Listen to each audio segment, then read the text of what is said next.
a rate hike. I wouldn't expect a lot of people to jump on board with that. I think maybe one or two, but I think the median will still stay at, flat in 2023. But I think there is going to be some upward movement in the dot plot. But again, we don't see a majority jumping on hiking rates in 2023. Just to wrap this up and tie it together, Chet and I, chief economist at Morgan Stanley, had an op-ed in the Financial Times where he was talking about what happens if inflation pushes above the outset of what the Fed is comfortable with. In other words, they expect it to overshoot 2%, but what if it overshoots too much? What's the reaction function? How much guidance do we expect to get from the Fed in terms of when they will start to pay attention and when they will take action? So, I think what the first thing you would look for would be in the FOMC minutes, right? More and more members expressing concern about inflation. And then what they would do, the first thing they would do is start to ramp down their QE purchases. And then maybe you see it in terms of the dot plot. Maybe we were just talking about, you do see more of those dots starting to drift up. I think that the Fed will be very communicative here. They may not get it right the first time, but they learn pretty quickly. And I would expect to see that starting to back off on the excess accommodation we have right now. Jay, always good to see you. Great to catch up. Jay Bryson there, Wells Fargo chief economist, counting you down to a decision with the Fed next week. Lisa, if they achieve their forecast, if they achieve their goals, hit their mandate early, good news. And I don't think moving the dot plot up in a corresponding fashion to where your forecasts are set to be if they're better, I don't think that's particularly hawkish. I actually think that's consistent. If you hit your forecast earlier, if you hit your goals earlier, then you should tighten a little bit earlier, shouldn't you? Hawkish would be, this is what hawkish would be, if they upgraded their forecast only marginally and the dot plot came up as well.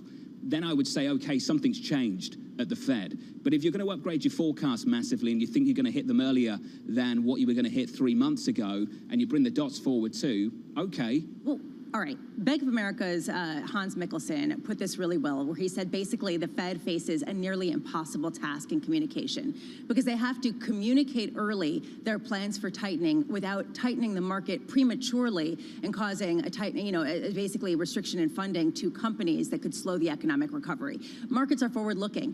They will give the market something to look forward to, and yet that forward-looking will change the trajectory. And this is the very sticky point that the Fed is in that is frankly unprecedented based on where we're coming from and how much they put into the economy. That's always the battle in central bank communication, and that battle's a little bit bigger this time around. Alongside Lisa Bravitz, I'm Jonathan Ferro. Tom Keene back on Monday. Coming up in the next hour, Anna Han, Wells Fargo Securities equity strategist from New York City this morning. Good morning to you all. How many times have you seen this one? Yields up 7 basis points on 10s to 1.6054%. And the equity market rolling over. The S&P 500 down by 0.5%. The NASDAQ 100 futures off by 212 and getting absolutely hammered. Some dollar strength in the mix as well. Euro dollar back down to 119.22. And that infects crude just a little bit. South of 66 on WTI. Seen on Bloomberg TV, this is Bloomberg Surveillance.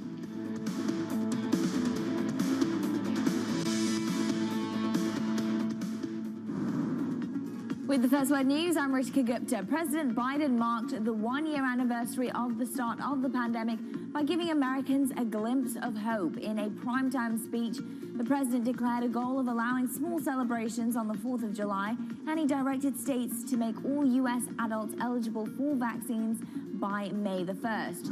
Treasury Secretary Janet Yellen says Americans will start receiving $1,400 stimulus payments in their bank accounts this weekend. That's after President Biden signed the $1.9 trillion stimulus package into law.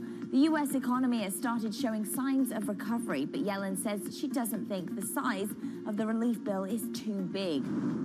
And China blasted the Biden administration for imposing new restrictions on suppliers to Huawei Technologies. Beijing said it shows the U.S. can't be trusted. The U.S. tightened the conditions on previously approved export licenses. The move prohibited items for use in or with 5G devices. In Hong Kong, concerns about a coronavirus outbreak is spreading amongst the expatriate community. Hundreds of people have been taken to government centers for quarantine that can last 14 days. The outbreak was linked to a gym, and it's engulfed a tightly knit world of mostly Western expats who work for global financial institutions. General Electric CEO Larry Culp waived most of his salary and all of his bonus last year. He still ended up with a total compensation of $73.2 million. Almost all of that was from potential stock payouts tied to GE's future performance. To cash in, Culp most guide the conglomerate to certain targets over several years. Global news 24 hours a day on air and on Bloomberg Quick Take, powered by more than 2,700 journalists and analysts in more than 120 countries. I'm Ritika Gupta. This is Bloomberg.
Women leaders were actually better at controlling the deaths from COVID-19. Do you think out of this pandemic, we'll see more countries be willing to elect female leaders? When we look at women leaders, we tend to project on them baggage that they shouldn't bear. Women are given an opportunity when no one else wants to do the job. Women had a very clear objective.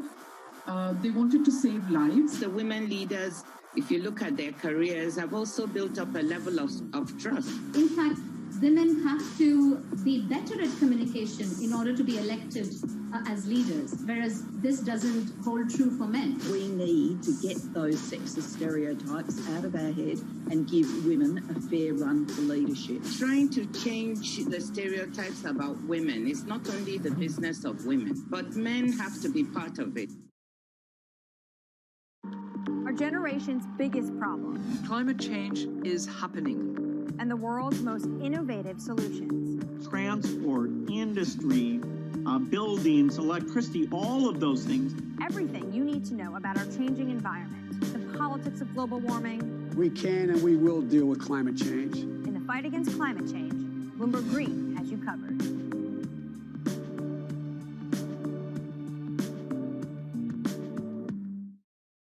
I'm David Weston. Bloomberg Television is reinventing one of the most iconic brands in financial television for a new audience. Join me to see the news program for the clever investor. This is Bloomberg Wall Street Week. When I came into office, you may recall, I set a goal that many of you said was that kind of way over the top. I said I intended to get 100 million shots in people's arms in my first 100 days in office. Tonight, I can say we're not only going to meet that goal, we're going to beat that goal. President of the United States there, the President, Joe Biden. Let's just clarify a couple of things. I actually remember sitting here and saying, Lisa, that the goal wasn't big enough. Right. I'm not sure how many people were sitting here saying it was too small. When he went into office, the daily vaccine rate was, what, 900,000? Something like that, approaching 1 million over 100 days. You can do the math. Right now, it's north of 2 million. And I remember when he went into the White House, we were all saying the same thing. We're already near 1 million a day. Let's get it done. Let's get it up. Let's be real honest, though. People aren't looking at the numbers. They're looking at when they can get back to real life. And I think that that is really the question for Joe Biden. And he was basically saying, tentatively, by summer, by July 4th, you can get together in a small group, potentially, if we get our vaccinations. Well, this is the issue with the address last night. July 4th, you can meet in small groups. May 1st, he's directing states to open up eligibility for pretty much everyone who wants a vaccine so they can get a vaccine. That sounds good, doesn't it? But it's up to states whether those things happen. And you've already seen the reopening plans of places like Texas, Lisa, and you've already seen state to state. There are different guidelines already at the state level on who's eligible for a vaccine and who isn't right now. Honestly, it's not just up to the states. I mean, small groups, are we going to arrange our small surveillance group at that point? I mean, honestly, if you look outside, if you look at what people are actually doing, I saw very few masks yesterday. People are basically saying, well, it's basically over. We've got 40% herd immunity. That's what some estimates say. Let's just keep moving on. It's one of those situations. The president says something, people go down and write it down. It's in the newspaper. The president might allow you to meet in a small group on July 4th, and I haven't met a single person that is waiting for the president to tell you whether you can meet in a group or not on July 4th. Here's the price action this morning. Good morning to you all. This Friday, we look like this on the S&P 500. We come in 20 points. We're down 0.5%. On the NASDAQ, we're off by 1.6% and down about 210. And the wires in the bond market yields up 7 basis points to 1.6124%. Dollar strength in the mix too. Euro dollar at 119.19. But it's the bond market move again, Lisa. It has been really, really volatile. We took down the supply okay. I think it's fair to say okay, not tremendous through much of this week, but the breakout's here again. Yeah, well, and again, I think it goes to fundamentals. The idea that Joe Biden is saying that we could potentially be done with the pandemic, at least officially, by late summer. That's a pretty big deal. Then you also have the idea that Janet Yellen said that checks are going to be in the mail this weekend. I mean, we really have to understand the impulse from that, what that means in terms of growth and spending, as well as why not invest in stocks if everybody's going to take their money and go to the Robinhood account. Monday's price action could be very interesting. Let's bring in Bloomberg Government's Emily Wilkins down in Washington, D.C. Emily, let's talk about the president's address last night and the May 1st date, the July 4th date. Who's in control here? So it's a little bit of both. I mean, obviously, the federal government has been talking with vaccine companies and pharmaceuticals about making sure that we can get vaccines out, that the U.S. will have enough vaccines for all American adults. But, you know, you guys sort of called it just a minute ago. I mean, there is a certain extent, the shots in arms, that happens on the state and the local level, as well as a number of the restrictions. I mean, President Biden can only do so much in encouraging Americans. At the end of the day, it is more of these local officials who are saying exactly what size groups people are allowed to gather in. Was this the president trying to regain control of the narrative, do you think, Emily? I mean, look, President Biden is the president of the United States, and the United States is still very much in the coronavirus pandemic. This was a way for President Biden to sort of kick off what is going to be a victory lap among him, his advisors, the First Lady, Vice President Kamala Harris, celebrating this $1.9 trillion stimulus bill that was passed, really emphasizing to Americans what is in this bill, and then also building support for that next big bill that the administration has their eye on, that infrastructure package, which is just now in early negotiations. We're not actually expecting to see a bill for a couple more weeks at this point. But, you know, Biden wants to start getting support and start talking to Americans and messaging to Americans on what he'd like to do. Emily, I'm going to ask a real self-serving question because I want to know when I can get inoculated. When he says May 1st, when Joe Biden says that every American should be eligible by May 1st, what does that mean? Does that mean there will be enough vaccine, that'll be a distribution? Does it mean that he's going to instruct states to open up their guidelines? So we've already heard from the Biden administration that they're targeting May as when the U.S. is going to have enough vaccines for every adult to get one. But Lisa, you're absolutely right to sort of point out on the wording. I mean, obviously, you know, you need to register, you need to get in line, there needs to be enough spots, things can't go cataclysmically wrong. So yeah, I don't think it means, because he did not say that everyone is going to be vaccinated on May 1st.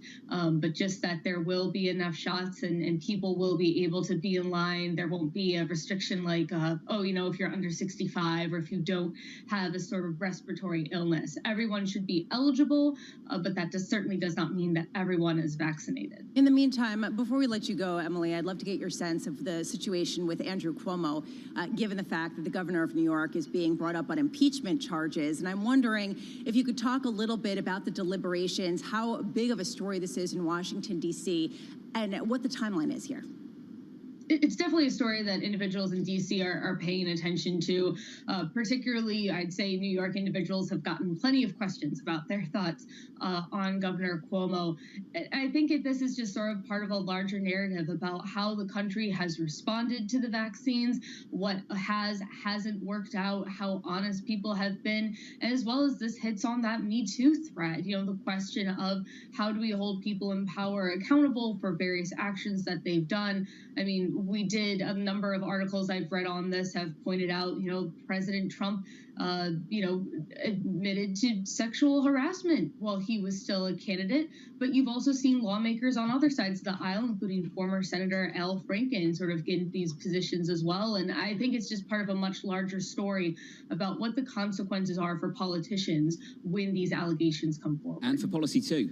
How credible are the subsequent policy decisions as well? Emily, it's great to catch up. It's good to see you. Emily Wilkins there of Bloomberg Government. This is New York, Lisa.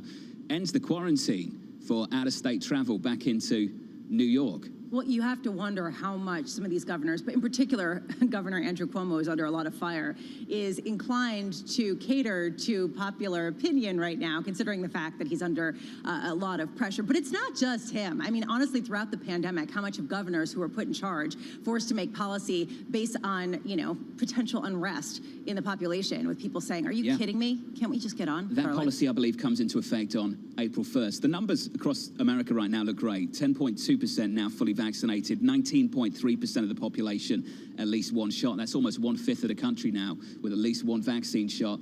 And the daily average, Lisa, I'll go through it again, 2.23 million per day in America right now over the last 7 days. Have you tried to get a shot? Not yet. Yeah, yesterday I was going around to different clinics saying, do you have anything left over? How did that work out for you, Lisa? It didn't work out. They were like, go away. There was a long line. People were giving me the stink eye. How long were you trying that for? I don't really want to talk about Several hours, deep into the night? Are you tired? I'm a little tired. Are you going to be up later to watch the rig count? Without a be doubt. asleep? No, I'll watch the rig count. The wonderful Lisa Brown is with us all morning. I'm Jonathan Ferro. Tom Keane out of the building. He's back on Monday. Coming up, Tom Kinmouth, ABN AMRO, senior fixed income strategist on this bond market as yields break out to 161. This is Bloomberg.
BSO Now is your online home for brand new Boston Symphony Orchestra and Boston Pops performances. Discover new releases each week that include behind-the-scenes storytelling with conductors including music director Andres Nelsons, guest composers and musicians, plus critically acclaimed archival concerts and more. Visit bso.org/now, where the music plays on. BSO season sponsored by Bank of America. Their CPG history, their experience, and really how we might be able to combine together to really create this fantastic public company. And so we kind of got into the SPAC thing a little bit before it became such a hot method of going public.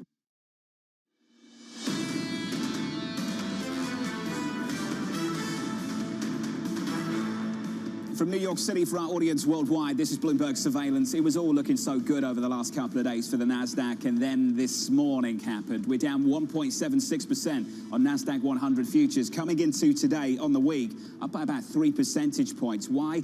Just a little bit of stability in the bond market. 10s went okay. 30-year supply went all right. And then this happened this morning. Switch up the board and get to the bond market. 2s, 10s, 30s. Your yield on a 10-year up 7 basis points. Back through 160. Had a little look at 161. And you know what this means. Yields up, growth hammered. And that's the story that sticks. And I think Lisa asked the right question about 20 minutes ago. When does this correlation start to break down again? The answer to that this morning, at least, is an easy one. Not yet. Finish on this in the FX market. If yields are higher, what's going to happen to the US dollar? If the outlook's better in America, what's going to happen to the US dollar? And if the Europeans can't get their act together on several fronts, what is going to happen to the US dollar? Well, euro dollar is going to grind lower to 119.19 and down about 0.6%. And Lisa, we know a man who does not want to fight this one this morning. No, and this is the interesting thing, because if you look at the consensus call heading into 2021, it was weaker dollar, weaker dollar. That story is turned on its head, at least in the short term, and I do wonder how long that could potentially last. Kit Jukes wrote a story this morning, wrote a note this morning where he was talking about how he does not want to fight the dollar strength. A lot of people agree with him. Kit Jukes joining us now, Societe Generale Chief FX Strategist, who's eating his breakfast. Anything good for breakfast, Kit? Bacon and eggs. It's Friday. Very conventional English breakfast. Happy Friday. All right. So the dollar. Why are you not willing to fight the dollar strength, and how long could it potentially keep going? Look, I think that we can fight it when it reaches its destination, because yields are going to end up in a low place. When it's happening, we have really hyper-correlated markets. So as U.S. yields rise, the dollar goes with it, equities wobble, the whole, emerging markets struggle, the most rate-sensitive currencies get hit the most, a load of correlations just kick in repeatedly. And the problem is, even from where we are now, if I glance at what the U.S. Treasury curve prices, it prices 2.4% for a 1-month money in 5 years' time. And that's kind of, I suppose, that's a 2 and change Fed funds rate in 5 years, so 2026. That wouldn't constitute neutral Fed policy out then. And when we go back to the taper tantrum in 2013, we traded, we traded in what we then thought was a normal policy cycle really fast, and that's what did the damage. I want us to price in a return to neutral Fed policy 5 years down the road. And then when we've done that, we can just forget about this and say, yep, that's priced in. Now can we just forget about the bond market for a bit and get on with our lives? Are you saying you'd like to wake up tomorrow, Kit, or Monday rather, at 2% on a 10-year and just get it done with? Emotionally, but I'm sure I wouldn't when it happened. I feel horrible. That's how this game works, right? But I guess I'm saying is we're going there. That there is so much momentum in the U.S. economy right now, and the consensus forecasts for the U.S. economy are rampant. The sort of our guys put out a piece on how bullish they are, and then the OECD comes in with higher numbers, and the consensus on Bloomberg is even higher. Morgan Stanley come out with one a couple of weeks ago, then they upgrade the forecast just in the last week. Kit, let's finish on this with you. This is a line in your note today, and I think it's really interesting. The sooner we get there to 2%, the better, so that everyone can realize that paying 2% for 10-year money in a world where U.S. nominal GDP growth is likely to average twice that over the next decade. Can we talk about the twice that over the next decade? Is that what you're looking for? Well, roughly 4% nominal growth wouldn't be so extraordinary if you started by saying that's too real, too to inflation. There's nothing extraordinary about that at all. So as a benchmark, I don't think that's a bad guess in the first place for where we could be. And that's my point is, we're making a quick adjustment. It's brutal because of where we start, but we're not going to end with what historically would be considered tight financial conditions. Kit, always good to see you. Kit Jukes from SocGen on the FX market and beyond. Kit Jukes, not on Spurs Arsenal this weekend. Lisa, isn't that a breath of fresh air? Well, I will say it certainly is for me. It's more comfortable territory, I'll be completely honest. So there is a question sort of implicit in this dollar call about this divergence between the Euro region and the U.S. and the idea of how much can this divergence occur given where bond yields are and given the ECB's involvement. I think this tension is playing out in markets as people look to how interconnected some of these markets There's a few ways of looking at it, Lisa, and I think there's three ways, actually. Either you think the German bond market anchors the world, anchors treasuries, or you think treasury yields are going to drive the global bond market, or you think we can diverge. And we saw that a couple of years ago. I mentioned that yesterday. 280 was the Bund Treasury 10-year spread just a couple of years back. We've got space. There's oxygen up there if that spread wants to go higher. Well, and right now it's the highest level since early last year, and there is a question about how much higher. It's also a question, though, of how does the European bond market prevent people from going into the U.S. bond market and suppressing yields? I don't know. This is a really tense moment, especially for the Fed coming out next week, how they're going to message it, John. Let's get to the bond market now with Tom Kinmuth, ABN AMRO Senior Fixed Income Strategist. Tom, I want to start with something that Kit said. Maybe 2% real GDP growth, 2% on 10s, 2% inflation. Does that sound too pretty? Too much like a nursery rhyme, a story that we tell people so they can sleep nicely at night? Is that the future? I think the most interesting thing about that is just the divergence in what is good financial conditions. If you think Greece 5-year at the moment is around 0%. It's cheaper for the Greek government to fund itself than the US government. So that kind of shows the real differentiation. And what we think in Europe, actually, we're very dovish. We still think because the ECB didn't have the ability to lower interest rates like the US has done, we've still got a lot of non-interest rate products to try and kind of rewind. TLTRO program, 2 trillion, 900 billion of tiering, that all kind of still has to be done. And the structural ability in Europe is just nothing like the US on that side. So it's really interesting to hear Lagarde talking about, okay, financial conditions need to be better in the Eurozone, and then hearing about, say, 4% nominal growth in the US. It's really chalk and cheese on that side. Tom, was the ECB successful yesterday? I mean, we did see borrowing costs go down. They've come right back up, and there are real key questions about how much this actually eases monetary policy.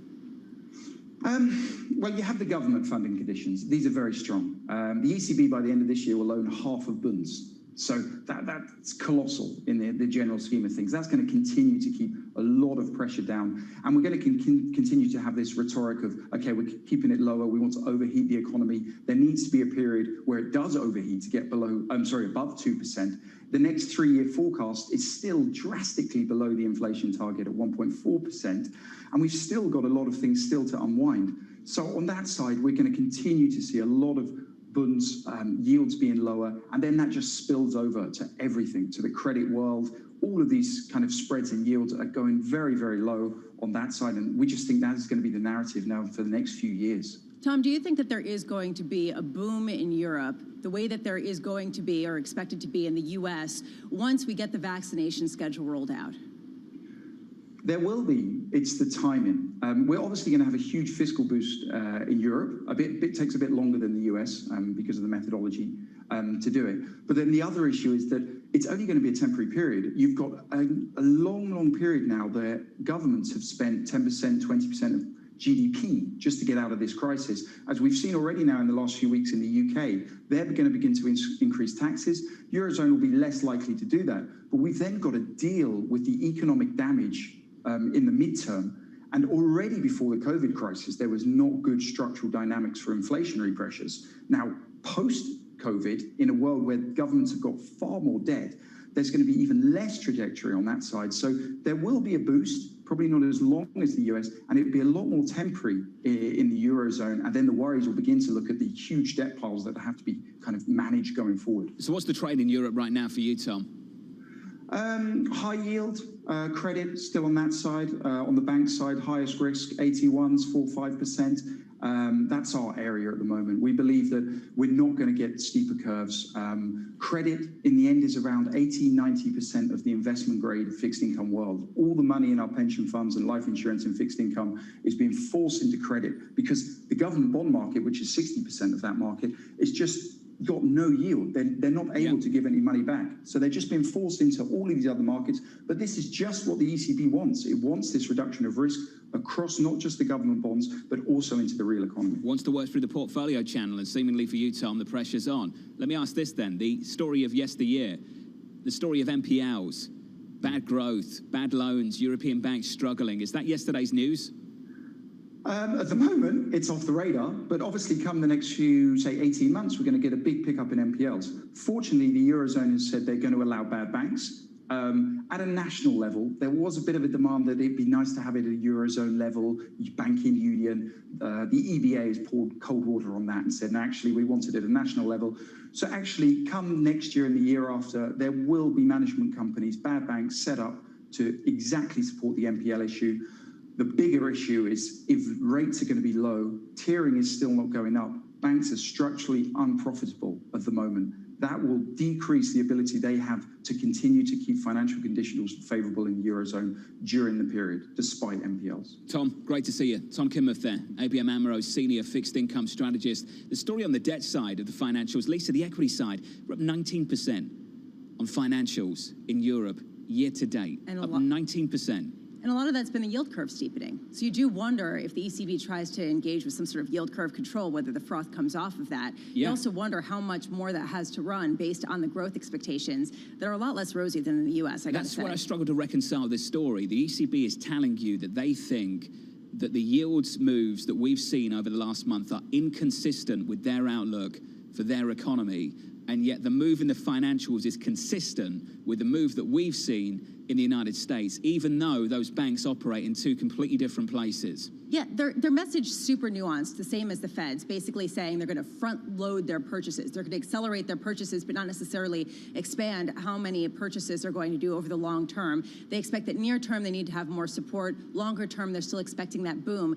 But that's the key question, and Tom really laid it out, which is, are the prospects really that different than they were 2 years ago, 3 years ago, when Europe was facing into a pretty rough time? Did you get the message from the news conference yesterday? Here's the reaction from Frédéric Ducreuset, a good friend of this program and a well-known ECB watcher. As soon as Lagarde started to describe the ECB's holistic, multifaceted approach to preserving favourable financing conditions based on an anchor and a compass, from upstream stages to downstream effects with lags, confusion returns. And I have to say I was confused through much of the whole thing as well. What do you think of her as an ECB president? I thought that was a confusing news conference. And I think many people making that argument as well in the last 24 hours. Alongside Lisa Bravis, I'm Jonathan Ferro. Coming up, Dr. Jennifer Nuzzo, Johns Hopkins Center for Health Security Senior Scholar, as the vaccination pace in America keeps building. From New York City this morning, good morning. This is Bloomberg. With the First Word News, I'm Ritika Gupta. President Biden offered Americans a glimpse of hope that life will begin to return to normal this summer. In his first prime-time speech since inauguration, the president directed states to make all U.S. adults eligible for vaccinations by May the 1st. And he also said his administration would beat the goal of 100 million shots in his first 100 days in office. The European Union's drugs regulator is still backing the AstraZeneca coronavirus vaccine. Denmark, Italy and Norway joined other European countries in temporarily suspending use of some of all of their Astra shots, while investigations of possible blood clots are going on. The European Medicines Agency says there's no indication the Astra vaccine caused the clots. The UK's decision to postpone border checks of goods coming in from the European Union until next year has delighted British importers, but exporters are unhappy. They've had to deal with the full range of EU customs controls since January the 1st. Business leaders say that gives EU firms the advantage. And New York Governor Andrew Cuomo now faces an impeachment inquiry led by lawmakers from his own Democratic Party. There were new allegations of sexual harassment yesterday. Still, there's a split amongst Democrats in the legislature. Some want to start the impeachment process regardless of whether Cuomo steps down. Another faction says lawmakers should wait for the results of the Attorney General's investigation. Global news 24 hours a day on air and on Bloomberg Quick Take, powered by more than 2,700 journalists and analysts in more than 120 countries. I'm Ritika Gupta. This is Bloomberg.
90% of the world's trade travels by sea. At any given time, around 5,000 ships are on the ocean carrying containers. Without them, the global economy would collapse. Many of those containers pass through here, Singapore, the world's second largest port. The industry accounts for 7% of the country's GDP. But the industry is under pressure. The uneven recovery from the pandemic is creating a shortage of containers where they're needed most and driving bottlenecks at major ports. It sent freight prices soaring. Since the beginning of COVID-19, these are levels of shipments that we've never seen before. Chinese New Year marks a seasonal turn for freighters when rates are renegotiated for the next year. Companies must choose whether to swallow the financial hit or pass on the cost. It's a decision that could bring new headwinds for the global economic recovery.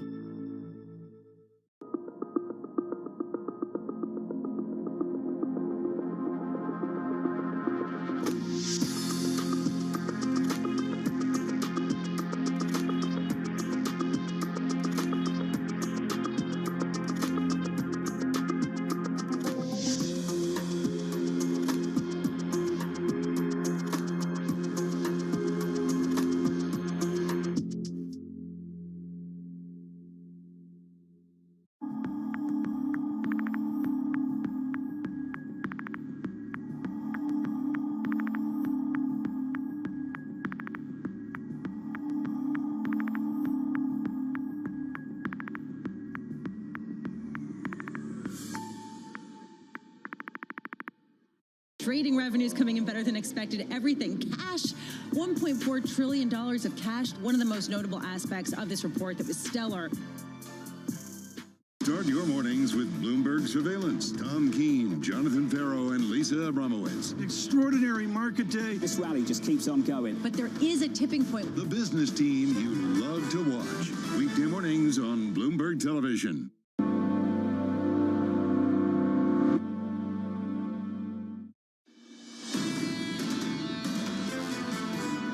Vaccine hesitancy or problems with vaccine acceptance has been a problem since the beginning of the pandemic. We've seen that muted, however, because of lack of vaccine supply. So importantly, right now, queues are really long for COVID-19 vaccine, and people can't find a vaccine even when they qualify. That's set to change and change quickly. That was Jason Farley, Johns Hopkins University nursing professor. Change quickly because the daily average right now is north of 2 million, 2.23 million vaccines per day on average over the last 7 days in the United States of America. From New York City this morning, good morning. Alongside Lisa Abramowitz, I'm Jonathan Farrow. Tom Keene back on Monday. Let's get a handle of things for you. This is what we look like this Friday to close out a week. Equity futures down hard on the NASDAQ, off by 216, 1.66% lower. The Wise in the bond market, there it is for you. Yields up by 7 basis points to 1.6089%. And that's the story right now. Yields up, equities lower, growth equities here. And Lisa, I think you've asked probably the most pertinent question right now about the future of this market.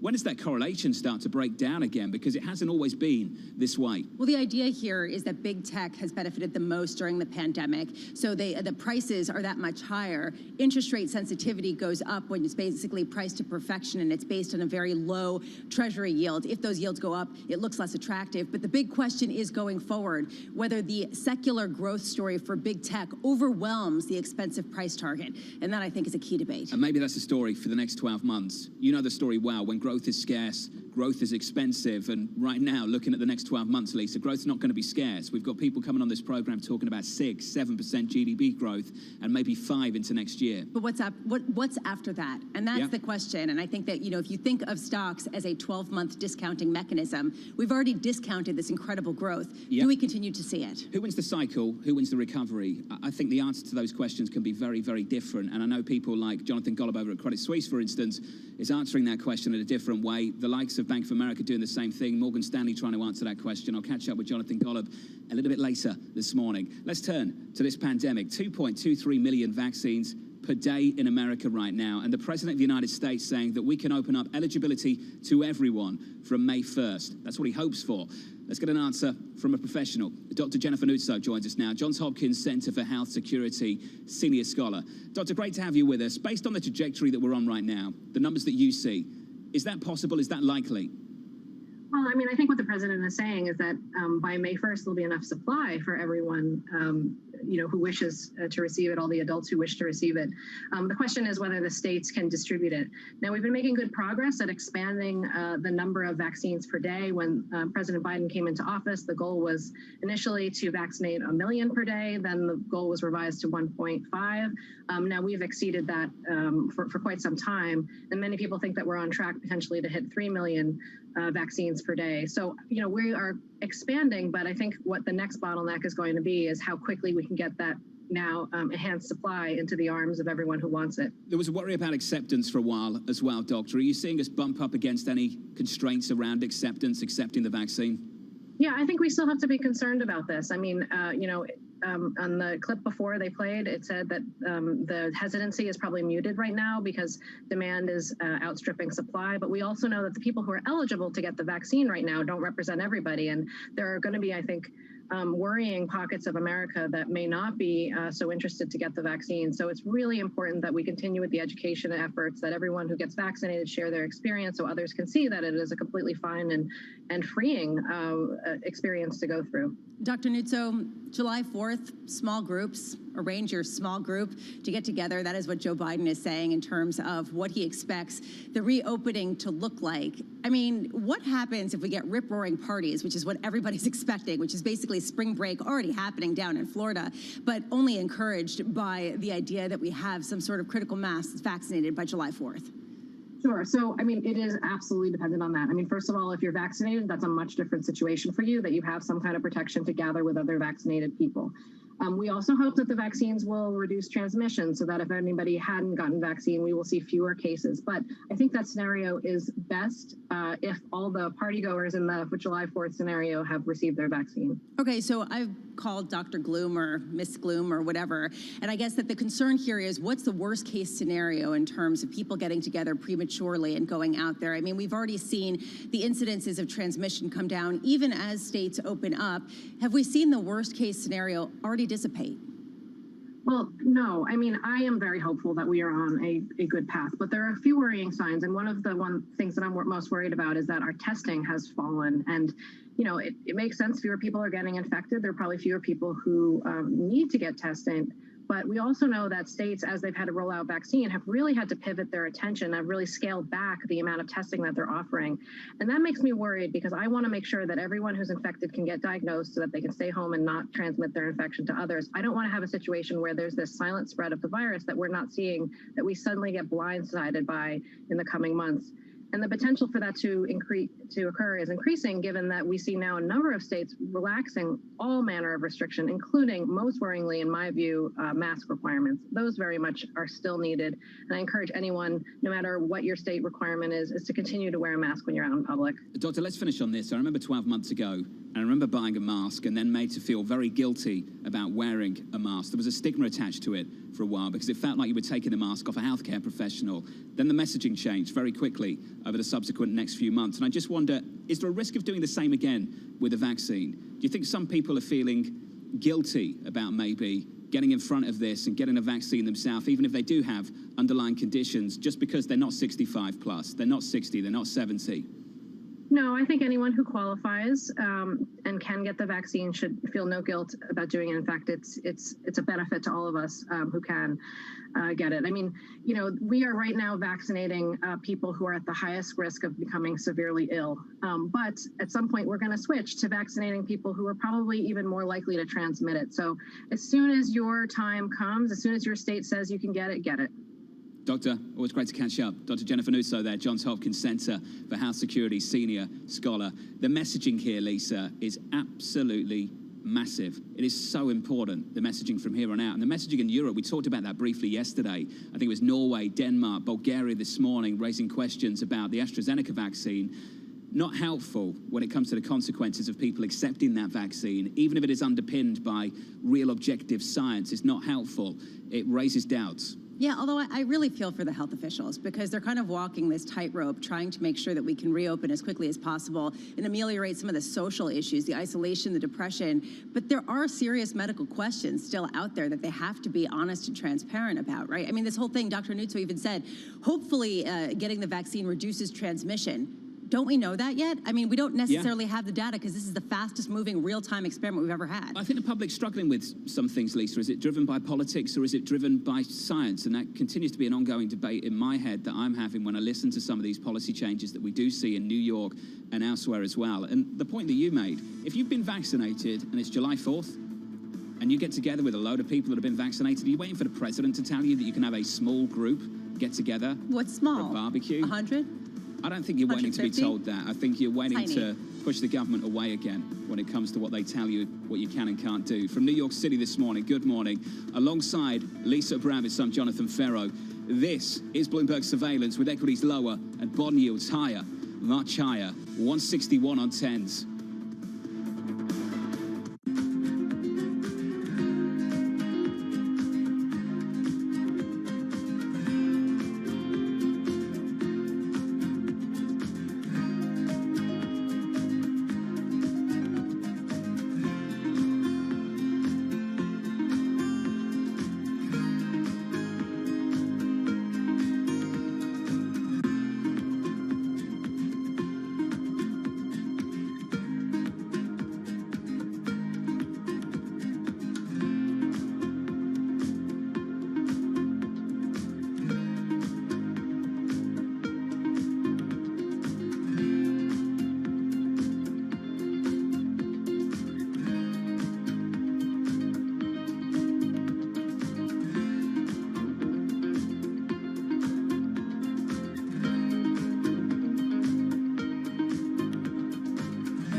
never sleep. So stay connected with Francine Lacqua in London, Matt Miller in Berlin, and Kaylee Lyons in New York. Perspective on the day ahead. Bloomberg Surveillance, Early Edition. Weekday mornings on Bloomberg Television.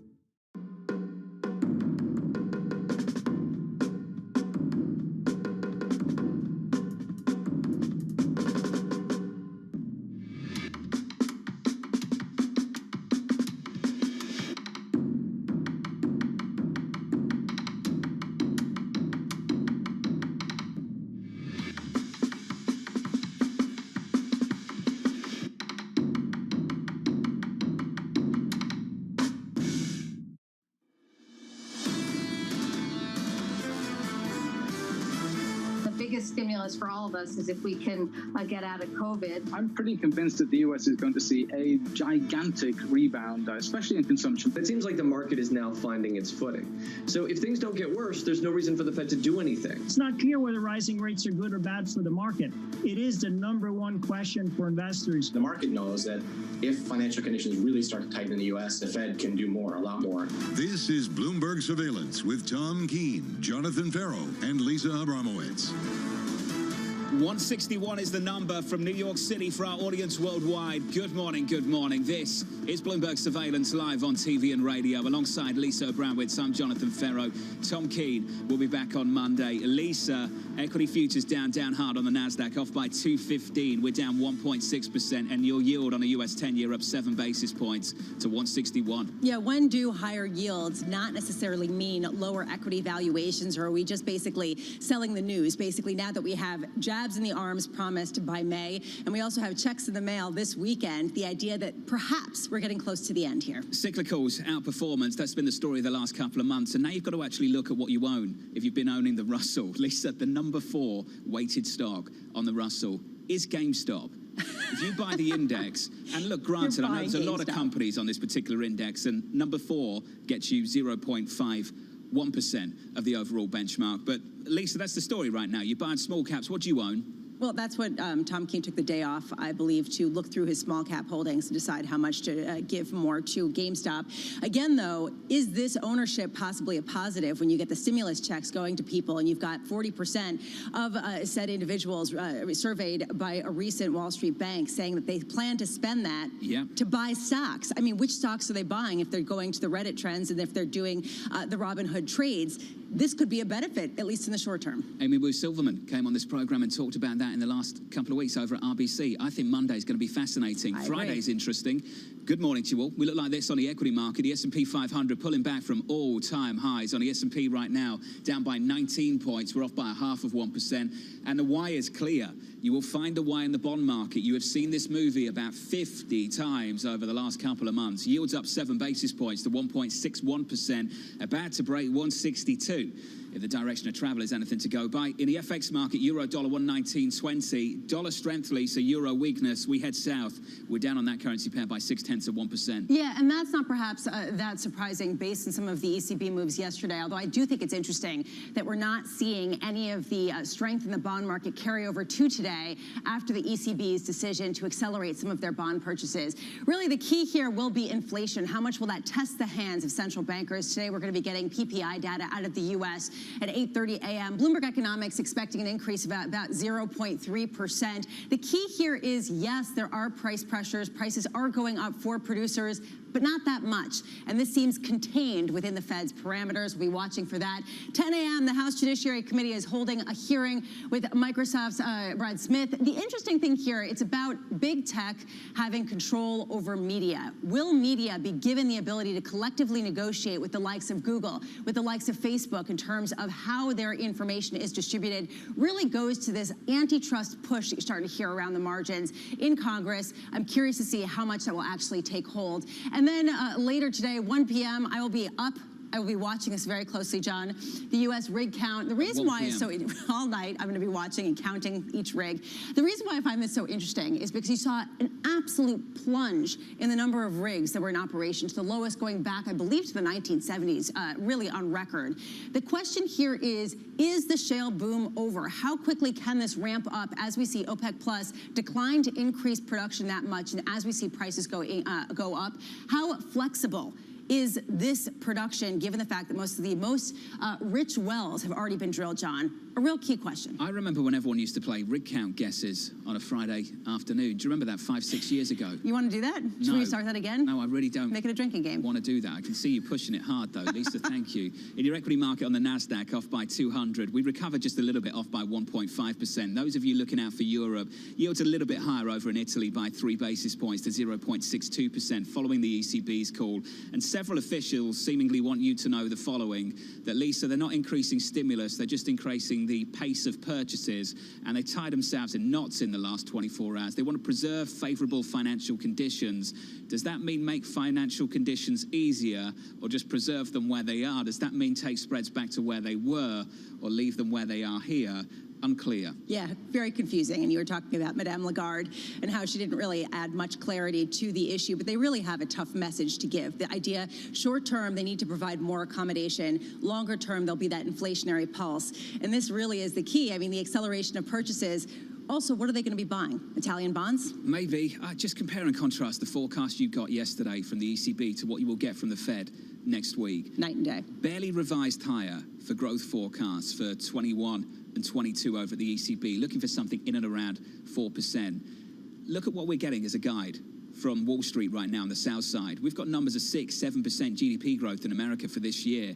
And the Fed, I imagine, there's going to be a huge upward revision to growth targets next week. They have to, because that's the reality that people are looking at. And if they don't, that will be a huge statement. But the question is, how do they then talk about the reaction function? You've talked a lot about this, John. How do they take that higher GDP forecast and explain how they will treat it and how they will change policy in according to the strength? The outlook looks good. What do you want to own? Anna Han joins us now, Wells Fargo Securities equity strategist. Anna, for some people, this story has got boring. We've been talking about it since the early part of November. We've just ripped in cyclicals, small caps outperforming, the NASDAQ struggling. We're seeing that again this morning. When do things start to change for you, Anna? Well, when we see how well a trade has performed, you know, the good news is it's working. The bad news becomes, well, that opportunity or the juice you saw has mostly been squeezed out. So for us, what we're looking forward to is maybe less so much of the value trade, still on it, but we're starting to get interested in other parts of the market, other drivers. And for us, we think that next game in town could be earnings expectations. Let's talk about that. Where do you see the opportunity around earnings expectations as we get deeper into the year? Well, for us, it's playing a little bit more of that kind of mid-cycle, mid-recovery plays, because the first early cycle stuff tends to have the early surge as you see, you know, growth prospects improve, as you see more confidence build of an economic recovery. The things that are most sensitive, kind of what's going to move first, a lot of that has occurred. So for us now becomes the things that come next. That comes with more reopening. So an example of that could be the aerospace industry and also the consumer services that has a lot to do with hotels, restaurants. You see these areas where people are going to be or looking forward to spending their money, especially now they have that additional stimulus check. So, Anna, this story makes sense. And then you see GameStop, as John was talking about, the fourth biggest holding in the Russell 2000. And perhaps people will go buy more games at stores, or AMC. Perhaps people will be going to theaters, but they've been affected by different stories as well. How much do you buy into the meme stocks, expecting some of the stimulus checks to feed into people's bank accounts and directly into Robinhood, versus fight against this and say the fundamentals do not justify this price action? Well, you know, it kind of reminds me of like the Keynesian beauty contest concept here, where, you know, everyone is liking it, so must be good. But something to keep in mind, too, is I think it's actually part of one big picture. As people have high savings rates, they have high real disposable income, then you're adding on top of that additional stimulus. Certainly some of that direct check is going to be used for bridging the gap. But another part of that is going to be used not just on experiences, going out, buying things for themselves, but also on taking a little more higher risk, playing it in the equity market. And keep in mind, what's really helpful for retail traders in the equity market is that, you know, the more sophisticated the investor is, you can use leverage product. Think about the retail flow in options markets. You're able to use leverage products and get multiples of what you put in. So that could be an attractive risk reward for a lot of retail traders. And leverage checks going into companies that are considered zombies or perhaps even insolvent by all other accounts. How much does what happens over the next couple of months determine the pain later on when people assess the longer term prospects for the economy? I think it's very important, Lisa. And you think about that, you don't want to be putting money in zombie companies. You want to avoid those things. We call them value traps. They can really hurt you later on when you're just spraying and praying. But, right now it looks like so far the financial system is pretty solid. Our banks are pretty solid. You're not seeing too much strain there when it comes to misappropriated cash to risky companies going under. So right now it's looking okay, but it's definitely a soft spot that you always got to keep an eye on. Anna, always great to catch up with you. Send our regards to Chris, won't you? Anna Ham there, Wells Fargo Securities equity strategist on the outlook over at Wells Fargo. Lisa, the issue that I have with some of this, and of course it's perfectly intuitive to say that you don't want to invest in a company divorced from fundamentals, but what are the fundamentals? And if central bank policy is a part of the fundamentals, then you can be invested in a company, a country, a debt market divorced from fundamentals, and those conditions can persist for a long, long time. I heard people talk about Italy in the same way they talk about some of these issues as well. Where's Italy now on 10-year, 60 basis points? They were making this argument at 3, they were making this argument at 2, they were making this argument at 1%, and here we are at a fraction of that. It's a really good point, but how much lower can yields actually go, right? I mean, how much more do we have versus what's being priced in? And if we've seen the bottom of yields, then people have already priced that into the valuations and now have to consider other factors. And I think that that is the tension right now. Do fundamentals start to matter more because people have already repriced assets at these incredibly low yields? Again, that was the argument 5 years ago. It was the argument 3 years ago. So John, are we getting negative yields in the U.S.? I have no idea. I'm sitting here humble enough to say I have no idea. I think nobody has All ideas. I'm saying is that over the last 10 years, I've heard the same argument again and again and again. And I caught up with Bill Egan of JP Morgan about this very recently. He said there's bad news and good news that will be bad news ultimately across the whole fixed income space. Good news will hurt treasuries, bad news will hurt credit, and in a mathematically constrained asset class, you're not going to see good news potentially in fixed income. But the argument made that spreads are too tight and yields are still low, I've heard that a million times. It was true 3 months ago, it was true 6 months ago, and it was true 9 months ago. You're absolutely right. I would say on a more specific basis, there are real-term consequences to some of the repricing higher to some of these bonds and some of these companies. And one of them is recoveries, that basically if a company does go bankrupt within this regime of low rates because they just don't have a viable model, the recoveries are really low. Basically, people are not having protection from that type of scenario. So there are real-world consequences, perhaps not another financial market collapse. Yeah, I agree. And just to be perfectly clear, I'm not advocating for either side of the trade. I just think that the last 12 months has been so humbling. We need to keep an open mind about a whole range of issues. Coming up in the next hour, Michael Holland, Holland & Company chairman. Looking forward to that conversation. From New York City this morning, 160 on 10s. Your equity market down by 16, off by 0.4%. And the NASDAQ down by about 1.5. So that's the story you wake up to this Friday morning. Yields breaking out, equities breaking lower again. This is Bloomberg.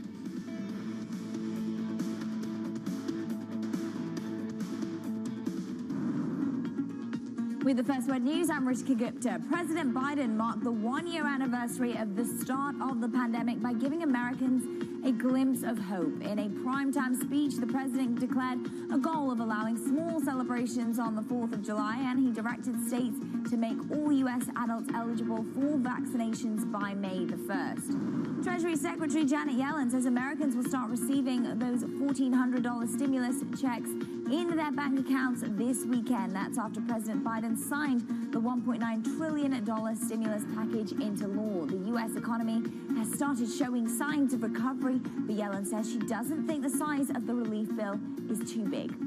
And China blasted the Biden administration for imposing new restrictions on suppliers to Huawei Technologies. Beijing says it shows the U.S. can't be trusted. The U.S.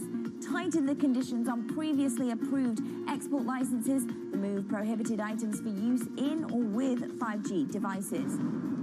It was a blowout year in the markets for Deutsche Bank, and its traders are cashing in. Germany's largest lender jacked up its investment banking bonus pool by 46% across all units. The bonus pool was up 29%, and that compares with smaller gains or even cuts at other major European banks. Global News 24 hours a day on air and on Bloomberg Quick Take, powered by more than 2,700 journalists and analysts in more than 120 countries. I'm Ritika Gupta. This is Bloomberg.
people expect that face-to-face learning is the ideal, but I don't think that we are ever going quite back to that.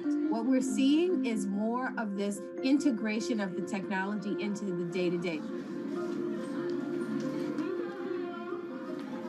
We have seen that schools have had this kind of trial by fire in terms of trying to reopen successfully, and that many schools have had to use a system of using different ideas around what it would take to reopen and then pivoting when those ideas did not work well, meaning that some have had to go back and had to close. And that's been a global challenge. Women leaders were actually better at controlling the deaths from COVID-19. Do you think out of this pandemic, we'll see more countries be willing to elect female leaders? When we look at women leaders, we tend to project on them baggage that they shouldn't bear. Women are given an opportunity when no one else wants to do the job. Women had a very clear objective. They wanted to save lives. The women leaders, if you look at their careers, have also built up a level of trust. In fact, women have to be better at communication in order to be elected as leaders, whereas this doesn't hold true for men. We need to get those sexist stereotypes out of our head and give women a fair run for leadership. Trying to change the stereotypes about women is not only the business of women, but men have to be part of it. Bloomberg has enhanced search on the terminal to deliver what you need when you need it. Now, you can simply type phrases in everyday English in the command line. Compare financials. Find people. Analyze markets. You can enter phrases or ask questions. What do you want to know today? Ask a question or visit SearchGo to find answers now. I think what we've seen during this period of time is that communicating via video is not a fad. We are using it in all aspects of our lives, for work, for learning, for communicating, for staying in touch.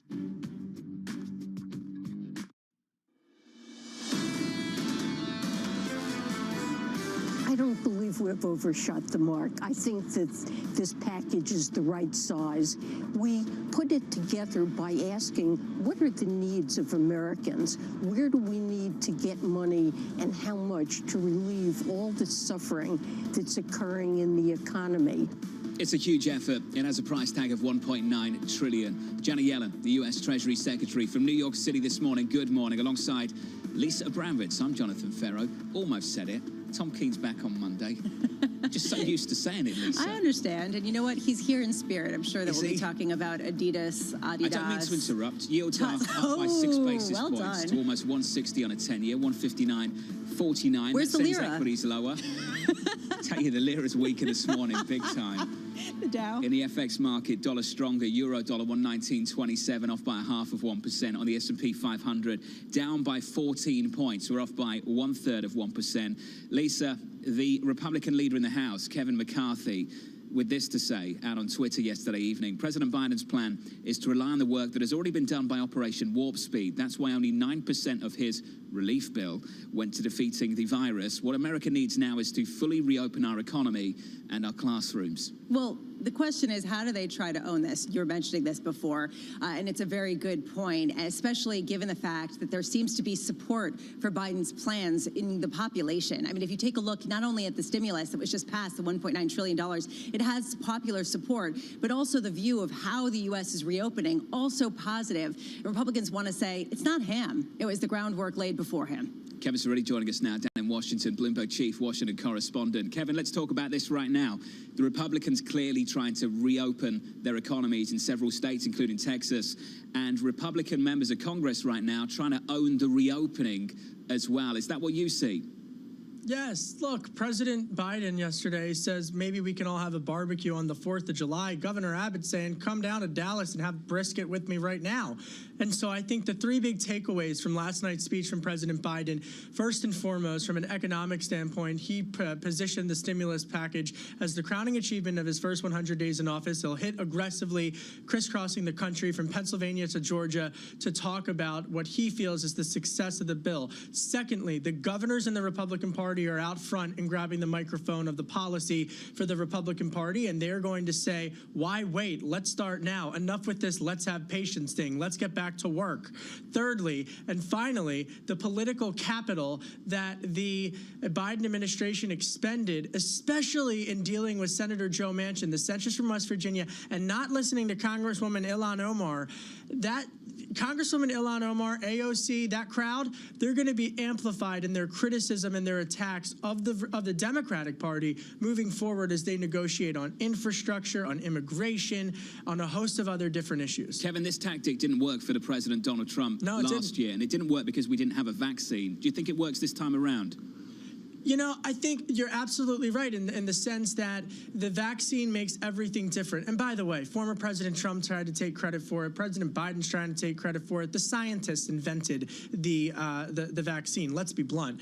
But whether or not it works now, I think I mean, when you put July 4th as a marker, and that's now what the Democrats are saying, dare I say that we might not be talking about reopenings, Lisa, for the midterm elections? Maybe we'll have other issues. Well, but in fairness, I mean, the landscape has changed, and there are some real policy issues that the president has to put in place, including, for example, the infrastructure of getting these vaccines into people's arms. Yes, also securing the vaccine, also the wartime effort, getting other companies, Merck, to manufacture J&J's vaccine and work with other pharmaceutical companies. I mean, how well is this administration doing when it comes to laying the groundwork to accelerate the inoculation of the population?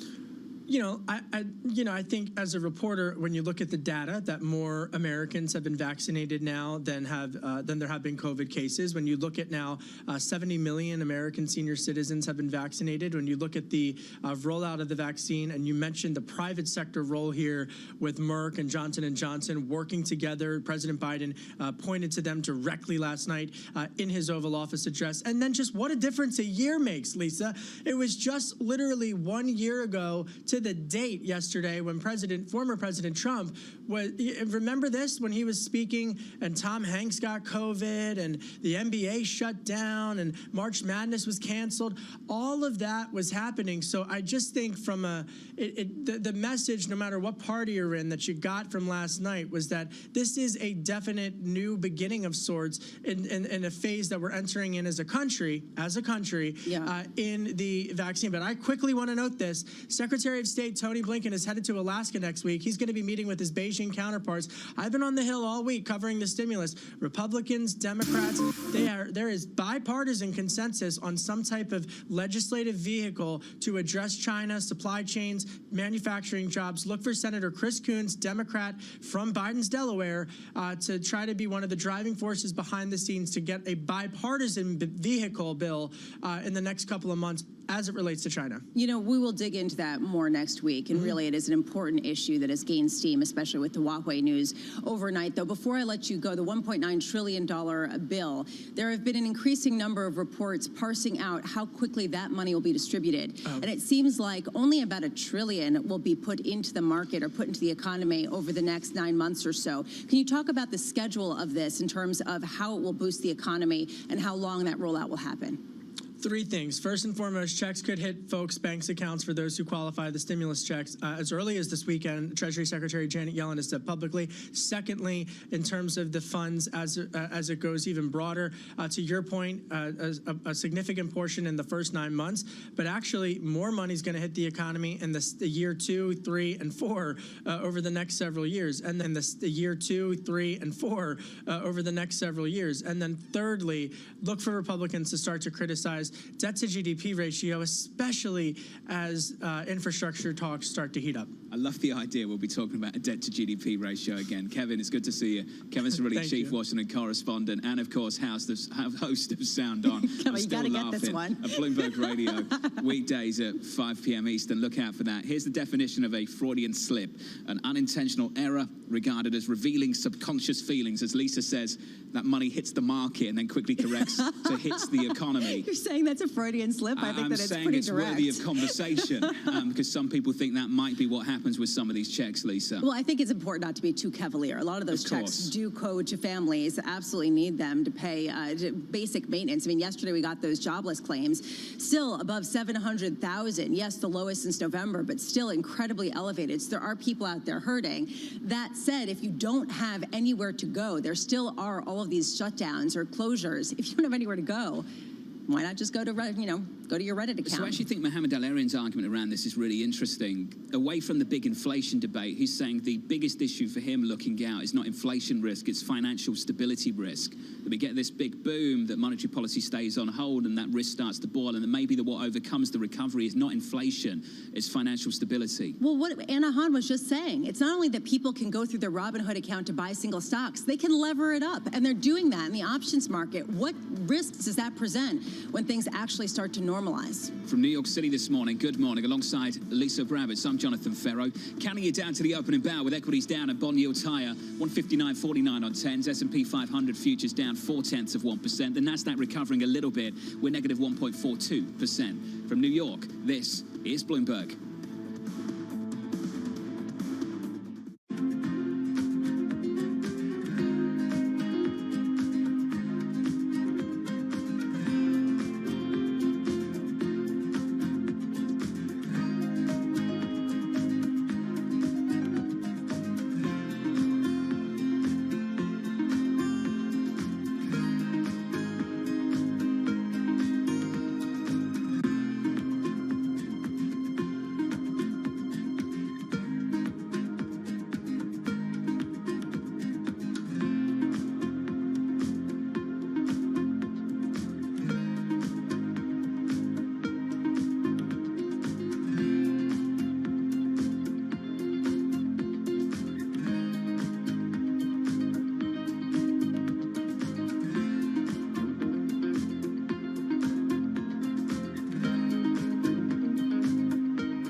Access the financial world on demand.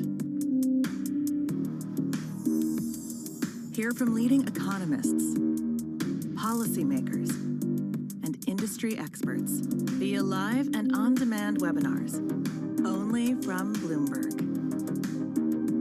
Start exploring to see what's moving the markets. Visit Bloomberg.com/webinars. BSO Now is your online home for weekly Boston Symphony Orchestra and Boston Pops performances. See new concerts that go behind the scenes, plus acclaimed archival concerts. Visit bso.org/now, where the music plays on. BSO season sponsor, Bank of America.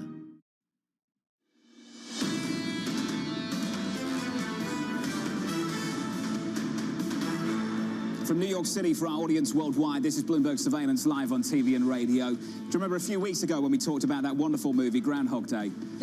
Easy on the wonderful. You could probably record this segment and play it out several times over the next several weeks, because I feel like we've done this so many times. Up on a week on the NASDAQ, down on the session by about 1.5%, up on a week by 3% coming into this morning, down by 1.45. The S&P 500 pulling back by 0.5%, the Russell outperforming. Here's the why. In the bond market, 2s, 10s, 30s. You can record this, I promise you. It works every time at the moment, seemingly. John? You all right? Yields up by 6 basis points. I'm just a little bit bored. 159.84 on 10s, on 30s, 235.57 up 6 basis points. So the curve's steeper. It is the bear steepener where the long end sells off and yields creep higher. Here's what I'm interested in, though, genuinely. Let's finish on this. 10s, Bund, Treasury spread over the last 5 years. Right now, about 190. The ECB trying to sit on yields, trying to preserve favorable financial conditions with an outlook that does not look pretty compared to what we're about to see in America. And the Treasury market, a lift there. And why? Well, we get a lift because it's a statement of confidence, in the words of Chairman Powell. A lift because we're throwing $1.9 trillion at this. A lift for a whole host of reasons, justified. So how wide can this spread get? And I said earlier, you can look at this 3 different ways. Either the bond market's going to be an anchor for the global bond market, either treasuries are going to drive everything, or you get that real divergence, like we saw back in 2018 when we saw 280. And all the way through 200, 10, 20, 30, 40, 50, 60, I would be asking the same question again and again and again. How much oxygen is up here? And that trade kept going wider. Right now, 191, and Lisa and I will talk about that a little bit more a little bit later this morning. Let's get some movers. Here's Romain.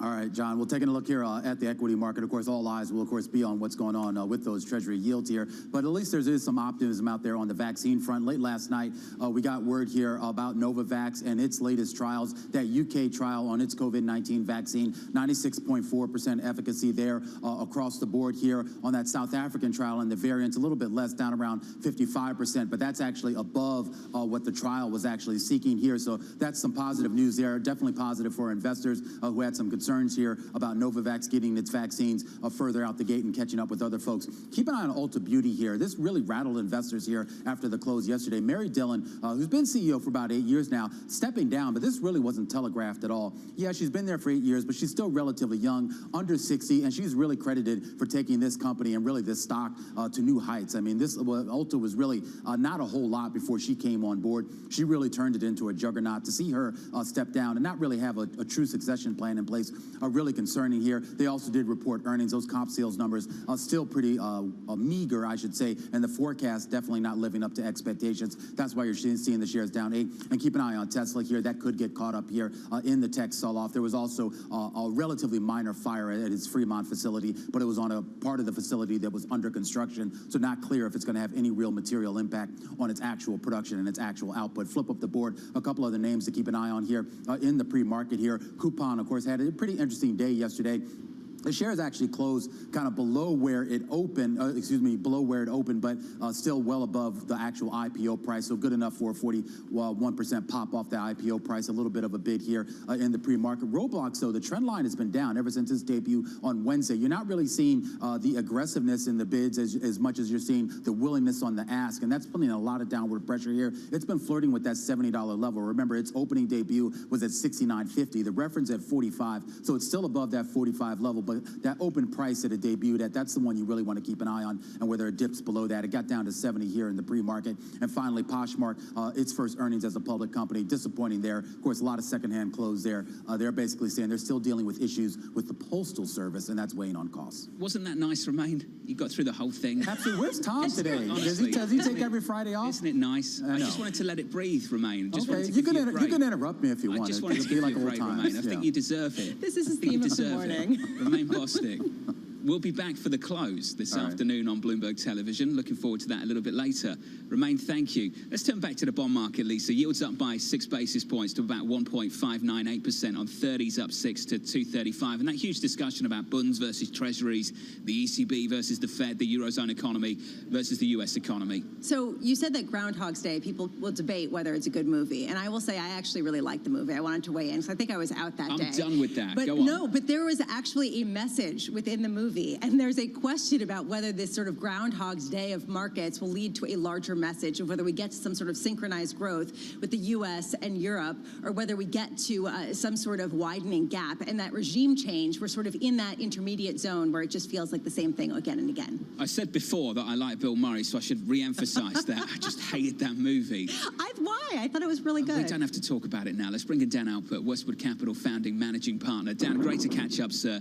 I know we want to talk about rate sensitivity, so let's do that. We've added so much debt to this economy in the last 12 months. How much tolerance do we have for high yields, for 160, 70, 80, 92%? Well, I think you have to start off with the fact that the reason that we have these high yields is concerns about ongoing or future inflation that we don't see yet. So one of the big questions I have going forward is whether or not these yields are going to continue to climb in the absence of demonstrable inflation. Now, everybody expects when all of this money starts to flow out and households feel more confident and start to spend, that we're going to see dramatic price increases. But I point out to everybody in the last month's inflation data, we saw a 0.2 decline in the price of goods. Yeah, sure, we saw food accelerate and fuel accelerate, but at the end of the day, the real question is how much global excess is there out there that is going to be relatively price elastic and continue to maintain inflation at low levels? That's a big question. Right now, we're unquestionably experiencing, I don't know if you want to call it a panic, but certainly a tantrum, just to use the 2013 expression, over inflation. So why do you think the big move that we've seen recently, Dan, has been real yields and not inflation expectations? Well, the issue at the end of the day is where is this money going to flow?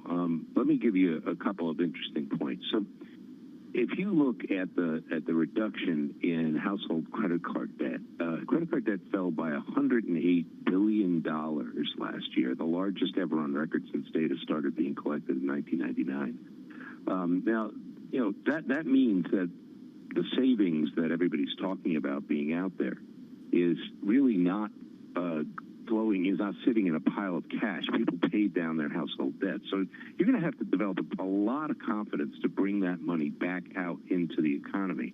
And I'm not sure that's where we're headed. Right now, look, the equity market is trading against treasuries. And clearly, if you increase risk-free yields, you're going to pull money out of that market. It's going to happen every time. But going forward, the real question for both the bond and the treasury markets is, are you going to see inflation? And it's the white of inflation's eyes. So, Dan, how do you fade the inflation tantrum, as you call it? Well, I happen to believe that there's an opportunity in bonds right now. I went long bonds late last week. I'm telling you, I'm not telling anybody to go out and necessarily start throwing all their money into bonds, but my belief going forward is that we are not going to see the level of inflation that the bond market is actually anticipating. Okay. The other issue that's really facing markets right now, Dan, is that as yields rise, people are selling tech shares, and there seems to be this direct correlation. And John and I have been talking all morning about how this is a huge question about whether this correlation makes any sense. Do you think it breaks down as earnings come out, or do you think that it indicates that big tech was bid up too high and that, frankly, the equity rally has to stall out for a while here? Of course, everything can be affected by earnings results, and we'll find out what happens going forward. But look, tech stocks and things like $69 million for a JPEG at the end of the day, are expressions of hope in the future, because a lot of these companies are not making a lot of money right now. When you look at the SPAC revolution that happened over the course of late last year, people are looking for alternatives, given the fact that yields on bonds, yields on risk-free yields are very, very low. So as you improve the attractiveness of risk-free yields, you're naturally going to see a rotation out of those things that were effectively plays on hope. Dan, good to see you, sir. Dan Alpert, Westwood Capital, founding managing partner. Good to hear from you, rather. Looking at a headline that's just crossed the Bloomberg, this from Albrands, boosting their first quarter view and reinstating the dividend. That stock has had a massive year to date, Lisa, and we add a little bit more weight to it in the pre-market, and that's about a better outlook that helps up even some beaten-up retailers that have suffered over the last several years. Yeah, and I've actually seen a number of reports that basically yoga pants are going away and people are actually buying real clothes with actual waistbands, and that's a sign that reopening is going to happen, although people aren't really necessarily going to the office in bulk yet. But really, you are seeing people prepare for a new reality. Just to say, your dashboard is very different to mine. That's not what's on my dashboard. That's on your dashboard. Those reports about how, well, I mean, there have been a number of fashion stories about, not that I am particularly Usually I think you're a little bit more selective with what goes on your dashboard so that it sort of reinforces whatever particular view you have on the market already. Talk about dividends. Let's talk about dividends. And I think that this is an interesting idea, the idea of how much dividends can go up and pose a competitive advantage to bonds, even as yields rise, right? I mean, people talk about this comparison. The dividend yield in the S&P 500 is coming down as Treasury yields goes up, but how much could that dividend go up as well? And that people are buying stocks for that bond-like income. To me, I think that's actually a huge question that will be delivered over the year in terms of an answer when it comes to earnings. And we're testing that market again this morning. The 10-year yield up by 5 basis points, the 30-year up by 6. Let's get a check on a price action, give you a feel for what things look like this Friday morning. Here's the setup as you wake up Friday. We're down 16 on the S&P 500. We're off by 0.4%. We're down 183 on the NASDAQ and off session lows, but still down and down hard. And the bond market's at the epicenter of all of this. Yields are up, the curve is steeper, and I think Lisa asked the most important question for us all. Right now, we've got that really strong correlation with the direction of Treasury prices and the direction of the NASDAQ. And at some point, Lisa, that has to recalibrate and break down. It's just right now this morning, that's not the case. Well, there's also a question of how big some of these companies can get. I mean, there are calls for 3 trillion for Apple valuation on the iCar, the Apple car, and there are all these sort of secular trends that we need to see play out that could potentially change the equation quite substantially. Coming up on the program, Rick Bright will be joining us, the Rockefeller Foundation Pandemic Prevention and Response Senior Vice President. Much more to come on this pandemic, a better vaccine rollout, an increase in vaccinations, and the hope we can just get back to business and get back to normal quickly. We're down 16, we're off by 0.4%. Heard on Bloomberg Radio, seen on Bloomberg TV. This is Bloomberg Surveillance. With the First Word News, I'm Ritika Gupta. President Biden offered Americans a glimpse of hope that life would begin to return to normal this summer. In his first primetime speech since the inauguration, the president directed states to make all U.S. adults eligible for vaccinations by the May 1st. He also said his administration would beat the goal of 100 million shots in his first 100 days in office. The European Union's drugs regulator is still backing the AstraZeneca coronavirus vaccine. Denmark, Italy, and Norway joined other European countries in temporarily suspending use of some or all of their Astra shots, whilst investigations of possible blood clots are going on. The European Medicines Agency says there's no indication the Astra vaccine caused the clots. And Russia hopes to vaccinate almost 1 in 10 people on the planet this year. It's ramping up overseas output of its Sputnik vaccine, and the state-run Russian Direct Investment Fund says the biggest producers of the shot will be India, China, and South Korea. New York Governor Andrew Cuomo now faces an impeachment inquiry led by lawmakers from his own Democratic Party. There were new allegations of sexual harassment yesterday. Still, there's a split amongst Democrats in the legislature. Some want to start the impeachment process regardless of whether Cuomo steps down. Another faction says lawmakers should wait for the results of the Attorney General's investigation. Global news 24 hours a day on air and on Bloomberg Quick Take, powered by more than 2,700 journalists and analysts in more than 120 countries. I'm Ritika Gupta. This is Bloomberg.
Percent of the world's trade travels by sea.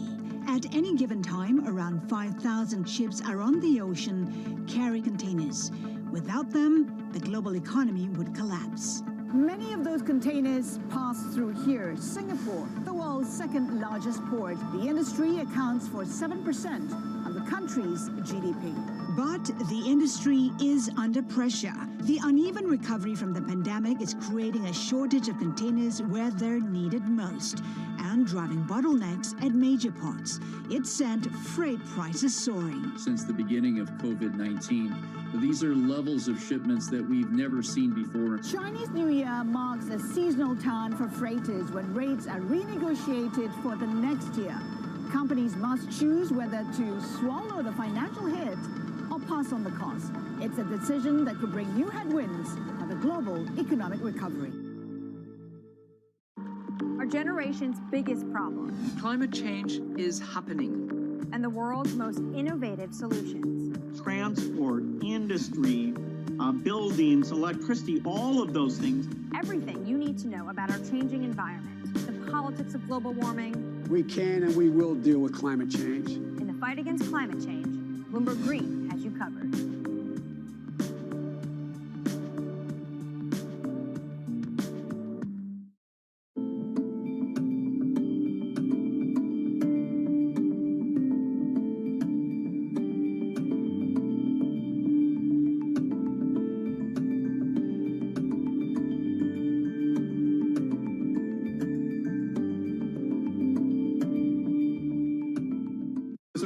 Isn't it, just how sensitive the markets are to any commentary about trade. We did see some pressure on the yuan, we did see some pressure on the futures. That is now being reversed. Valuations, particularly, sort of the technology landscape, have gotten to some pretty extraordinary levels. So I think it's not a surprise. I don't think it's any indication of the beginning of the end, but I do think markets don't like uncertainty.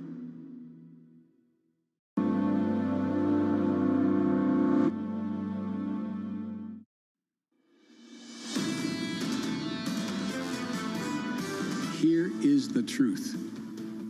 The only way to get our lives back, to get our economy back on track, is to beat the virus. But this is one of the most complex operations we've ever undertaken as a nation in a long time. That's why I'm using every power I have as President of the United States to put us on a war footing to get the job done. President Biden there on the future of getting the job done in this country on the vaccine front after delivering a $1.9 trillion relief bill. From New York City this morning, good morning to you all. Alongside Lisa Bravis, I'm Jonathan Ferro. Tom Keene back on Monday. I have heard from him already this morning, Lisa. What did he say? Text.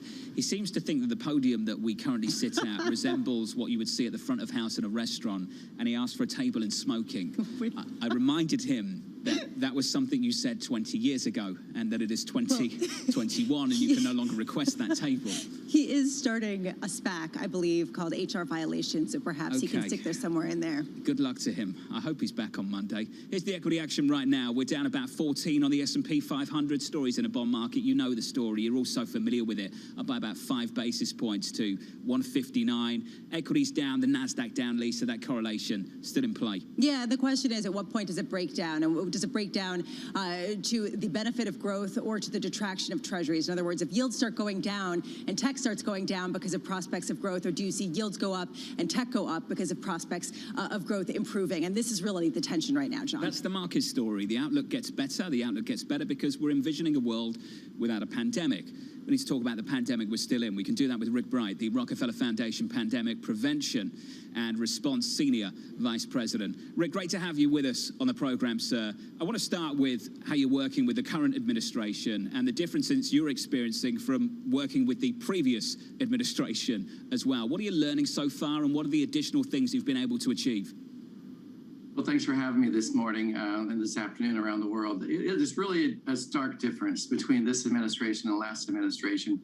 It is no secret that I had my frustrations with the slow rollout of an overall response to the pandemic, and they just continue to increase my frustrations as we missed the ball on getting testing across our country, getting vaccines made, and getting vaccine rollout. What we see now with the Biden administration is a complete 180 turnaround, a lot of communication with the state and local levels from the federal government, a lot of collaboration, transparency, and you're starting to see that pay off in dividends with the rollout of the vaccine. We have more than double of the vaccination rate now that we had on January 20th.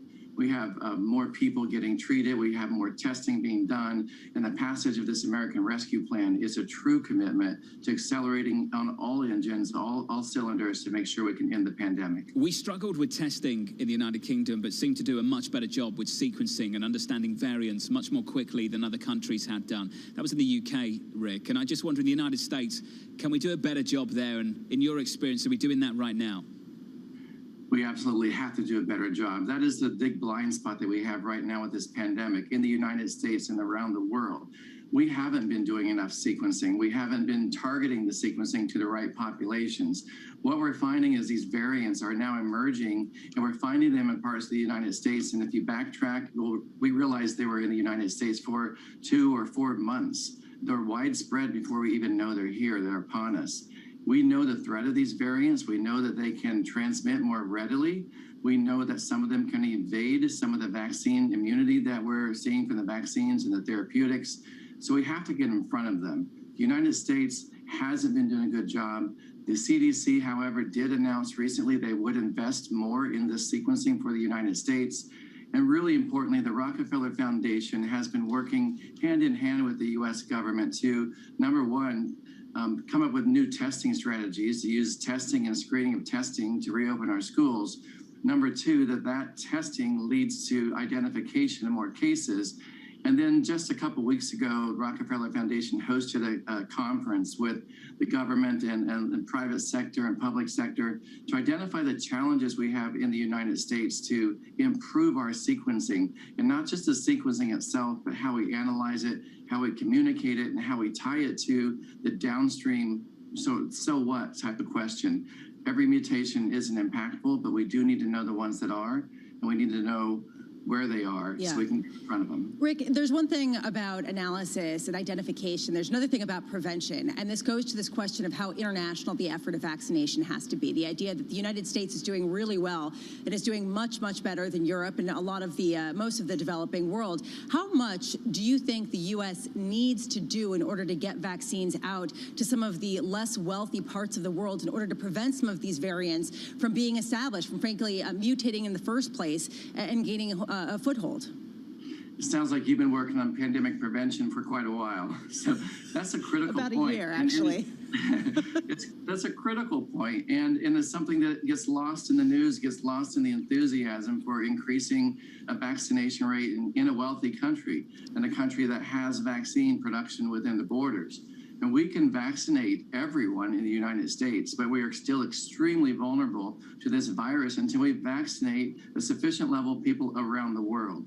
The virus likes to mutate, and it mutates in people mostly who haven't been vaccinated. That's what infects more readily. Yeah. And if the virus mutates and it circles in some part of the world that's not covered with vaccines, and that virus circulates back into the United States and it's changed in some way, we can see reinfections, we can see escape from the immunity from our vaccines. So it's a real crisis. This pandemic will not end anywhere in the world until we end it everywhere in the world. And that's a critical part on the global picture for vaccinations. Rick, before we let you go, I want to finish on something really sensitive and quite important. I think one thing that's been lost over the last 12 months increasingly is trust. Trust in institutions and trust in officials as well.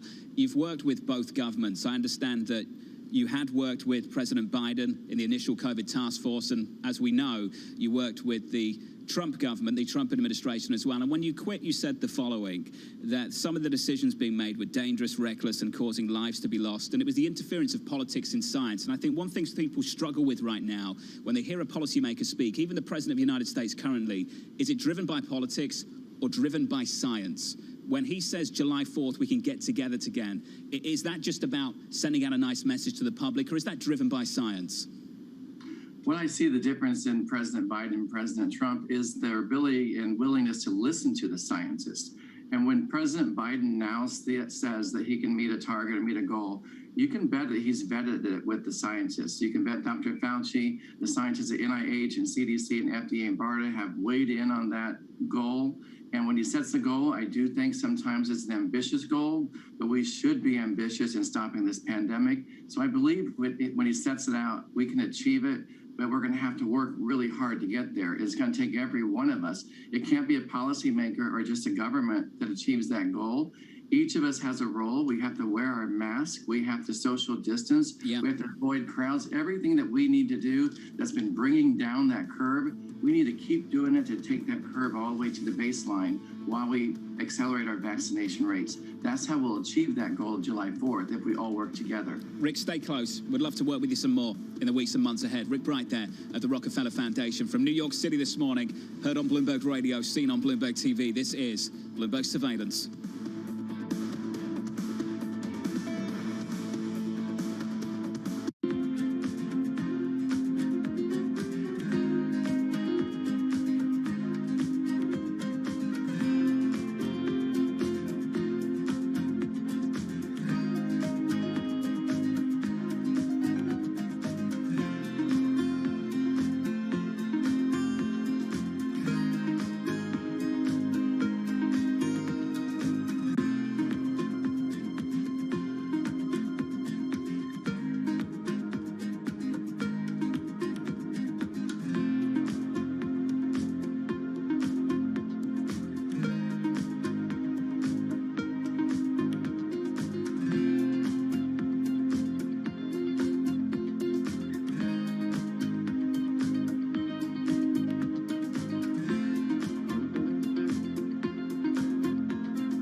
will start soon delivering also COVID-19 vaccines once all permissions have been granted. We are in discussion with Ministry of Health, with current logistic partners in different countries. So we're looking at Southeast Asia right now on delivering COVID-19 vaccines. We are also setting up already on the African continent in already one country and looking at the second country to expand.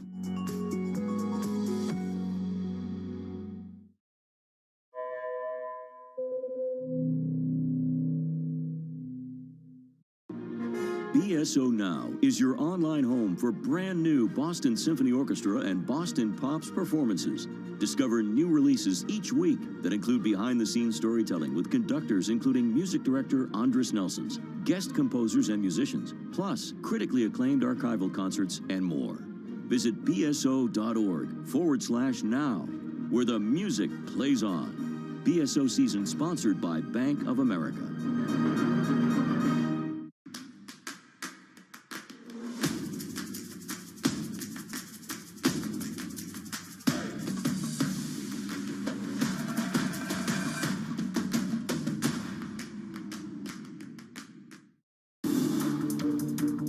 Every Friday with 30 minutes dedicated to fixed income, I'm Jonathan Ferro. This is Bloomberg Real Yield.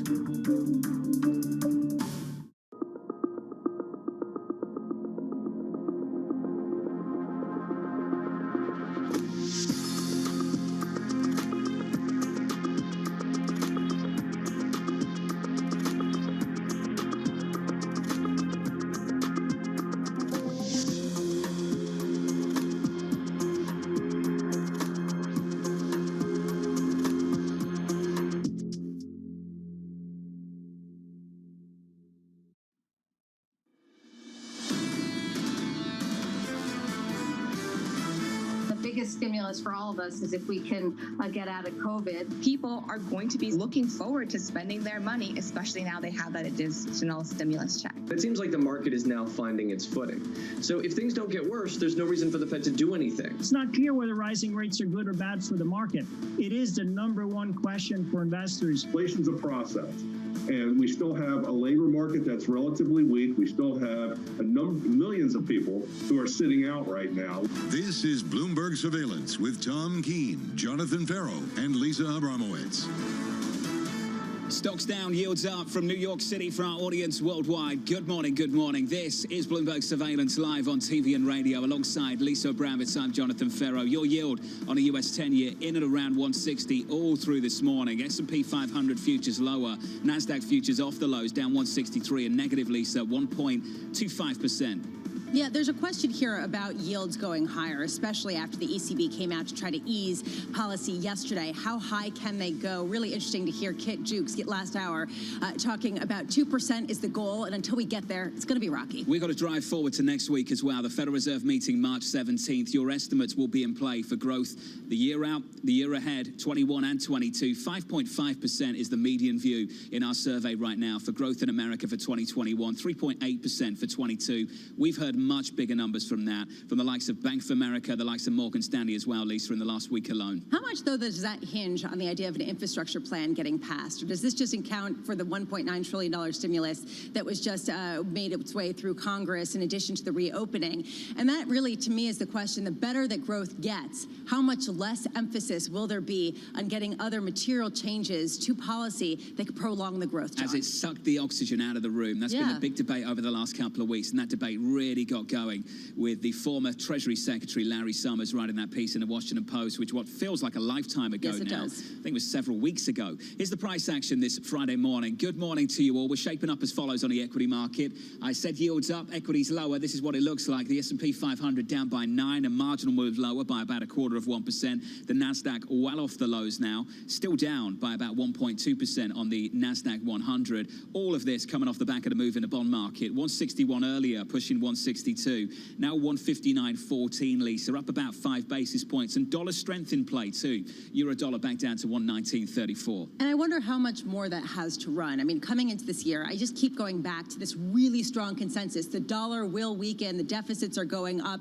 Global reflation, risk on. We're not seeing that. And frankly, we're not seeing a lot of conviction that that will return in the near term. Are there more shorts to get squeezed out? How much further does the dollar strength have to go? And how much does that disrupt the borrowing, particularly for emerging markets? These are things that a lot of people are trying to parse through. It's the one word you use there, global. It's the global part of this story that's broken down. And within the global part of this story, it's Europe. That's what we're really talking about here when we talk about the global synchronized growth story breaking down. We're talking about the vaccination rollout and the very fact that the fiscal effort looks nothing like what we've seen in the United States. Though, to be fair, pretty much everyone's fiscal effort looks nothing like what we're seeing in the United States right now. And when you look at the forecast, I think that's where this all manifests itself at the moment. The ECB looking for 4% GDP growth in 20, 4.1% in 22, in 21 and 22 respectively, rather. And here in the United States, we are talking about a 6 handle. We're talking about 7 and maybe even north of that, Lisa. We're talking about a difference of 2-3 percentage points this year alone. And there also has been a huge transformation, the death of fiscal hawks. The idea that bigger deficits doesn't necessarily mean weaker currency, doesn't necessarily mean burning your money. We're basically doing helicopter money, and the dollar is strengthening. I mean, to put that into perspective based on what people assumed a couple of months ago. When Kevin starts talking about debt to GDP ratios down in Washington, D.C., I think it's fair to say the fiscal hawks are starting to make some noise again. They're making noise. I mean, but they're not actually doing anything. Well, they can't do anything right now because they're not in power. Michael Holland joining us now, Holland & Company chairman. Michael, we caught up with Abby Joseph-Cohen of Goldman Sachs earlier this week, and a question I asked her, I want to ask it of you as well.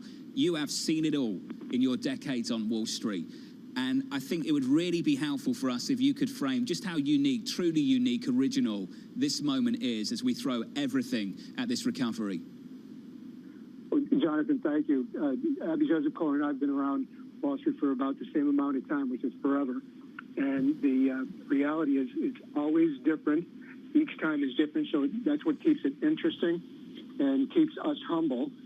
She actually, for all her success, is quite humble. I think this time around, what she and I could observe is that we are in the early stages of a major recovery around the world. Your word global from before. The earnings increases could easily surprise to the upside over the next 12 months. You talked about a 5.5% median figure for the U.S. That's probably way understated for the GDP growth over the next 12 months. And finally, and most importantly, is the vaccine news in the U.S. is, as you were pointing out just a few minutes ago, continues to surprise to the upside relative to the rest of the world, particularly Europe. The unknowable is rising rates. What will they do to stock valuations? And for listeners and viewers, if they didn't hear earlier in the week, Sebastian Page, whom you had on the show, he pointed out the good numbers that over the last 20 years, when rates are rising, you're just as likely to get a stock market increase as opposed to a stock market decrease relative to PE. So that's the unknowable.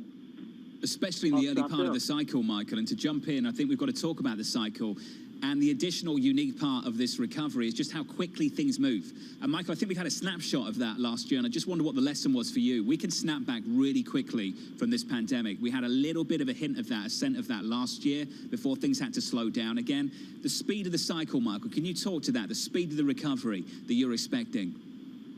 That's the wonderful thing about the things as they change and experiencing new things every time in cycles, Jonathan. This time around, I expect uber speed. I think the recovery by the 4th of July, to use President Biden's goal line, is very likely to occur, and maybe even sooner. We're just getting such good news on the vaccine front in the U.S. And I think that's just one of, if not the major key to what you just answered, because it's coming with pardon my phrase, warp speed. Well, you know, there's a really interesting conundrum here for investors that the incredible boom that you're talking about is pretty well accepted and being accepted more and more every day, and yet how to translate that into investment thesis becomes more complicated. Your resume is basically a tutorial of fund management, whether it's the State Street passively managed funds or whether it's Blackstone's alternative asset management at the head of that. And Michael, I'm wondering from your perspective, how the best way to play this now? Is this a time of active management, or do you still see a role of passive really coming to the fore based on the idea that lower yields means that lower fees is better, and that frankly there still is that huge alpha and beta play together? Yeah, I don't think it's a binary thing, Lisa. I don't think it's active or passive. I have evolved over the decades into both, and I think they're perfectly appropriate places to use passive. I'm on the board down at Vanguard for some stuff that they do. I'm a huge fan of that, but I think there are people and there are times when you can appropriately say something is really cheap and I would like to buy it, or to the contrary, you know, it's way overvalued now and I'm going to sell it. So I've been fortunate enough to be able to do both and have the freedom to do both. I think your comment about the asset management business, the fund management business, is perfectly appropriate. We're not going to see any reversal of fee reduction over time. I think that we're going to continue because it just doesn't make sense to be paying high fees for the sort of numbers that the majority of people have been receiving over the decades. So I think logic is in place. Well, so there's a conundrum here also, Michael, for the likes of pension funds or, for example, college endowments. And I know that you had experience with the Harvard College Fund. Looking at returns in the future, there need to be higher returns than the benchmark yields would imply. And so a growing number of pensions and other institutions are going to the private markets, which charge higher fees. What would your recommendation be for a situation like that at a time of yields sub 2%? Well, you can't make a case for traditional fixed income in the environment where people have those kinds of required returns. The fact, Lisa, your question is so well asked, it's being asked day after day in the endowment world. If you can't see yourself to a 4 or 5% payout, what do you do? Well, you go out the risk spectrum, you go to private equity, and you go to venture capital. But those have been priced up. So I think at the very least, do a reality check if you're on the board of one of these things or you're managing one of these things. It's possible we're going to have a period of time here where we're going to underperform what we would like to do. Having said that, that doesn't mean you stop trying, but you continue to work really hard to find the really smartest people in the world. And unfortunately, they're usually discovered, as Jonathan talked about earlier, warp speed with technology and information. They get found pretty quickly, but the best people in the world have to be used. And I think at the end of the day, I think the expectations have to be ratcheted down.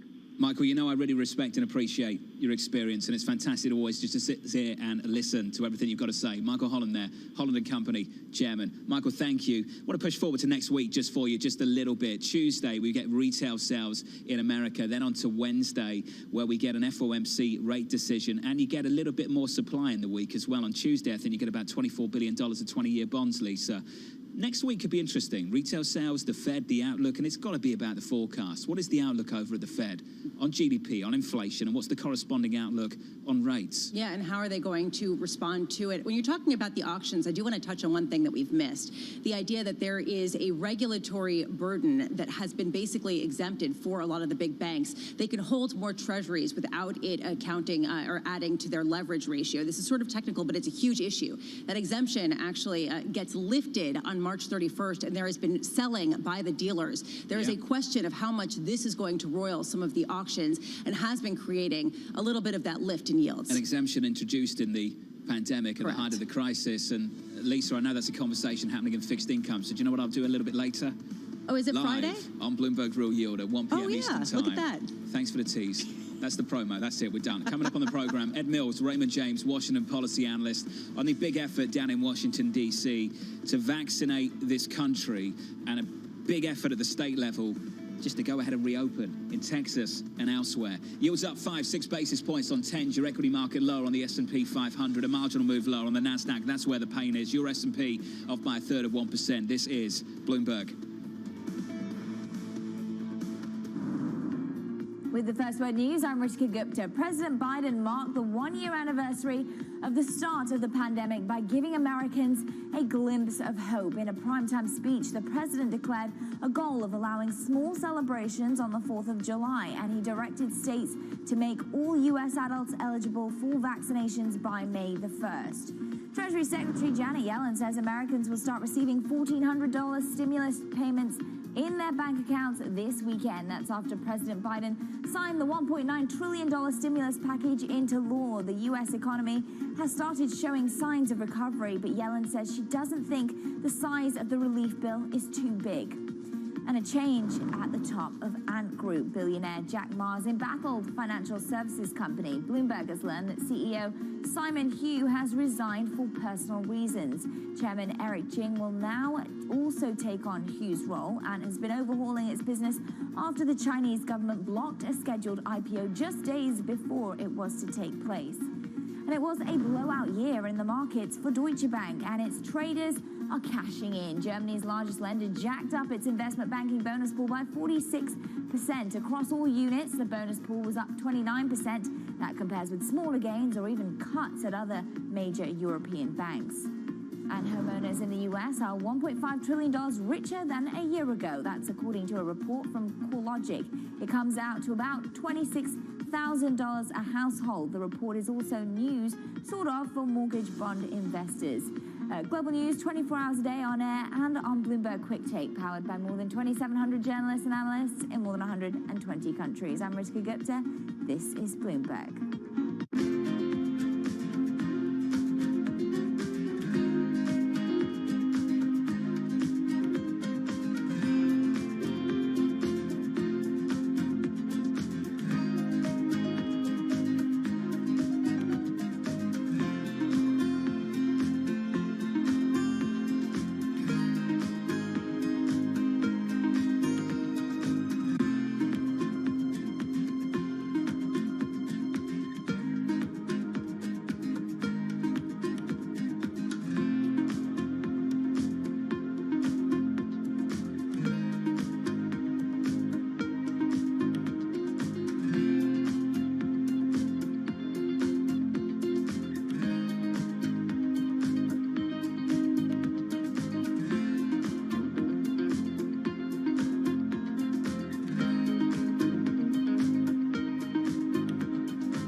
Women leaders were actually better at controlling the deaths from COVID-19. Do you think out of this pandemic, we'll see more countries be willing to elect female leaders? When we look at women leaders, we tend to project on them baggage that they shouldn't bear. Women are given an opportunity when no one else wants to do the job. Women had a very clear objective. They wanted to save lives. The women leaders, if you look at their careers, have also built up a level of trust. In fact, women have to be better at communication in order to be elected as leaders, whereas this doesn't hold true for men. We need to get those sexist stereotypes out of our head and give women a fair run for leadership. Trying to change the stereotypes about women is not only the business of women, but men have to be part of it.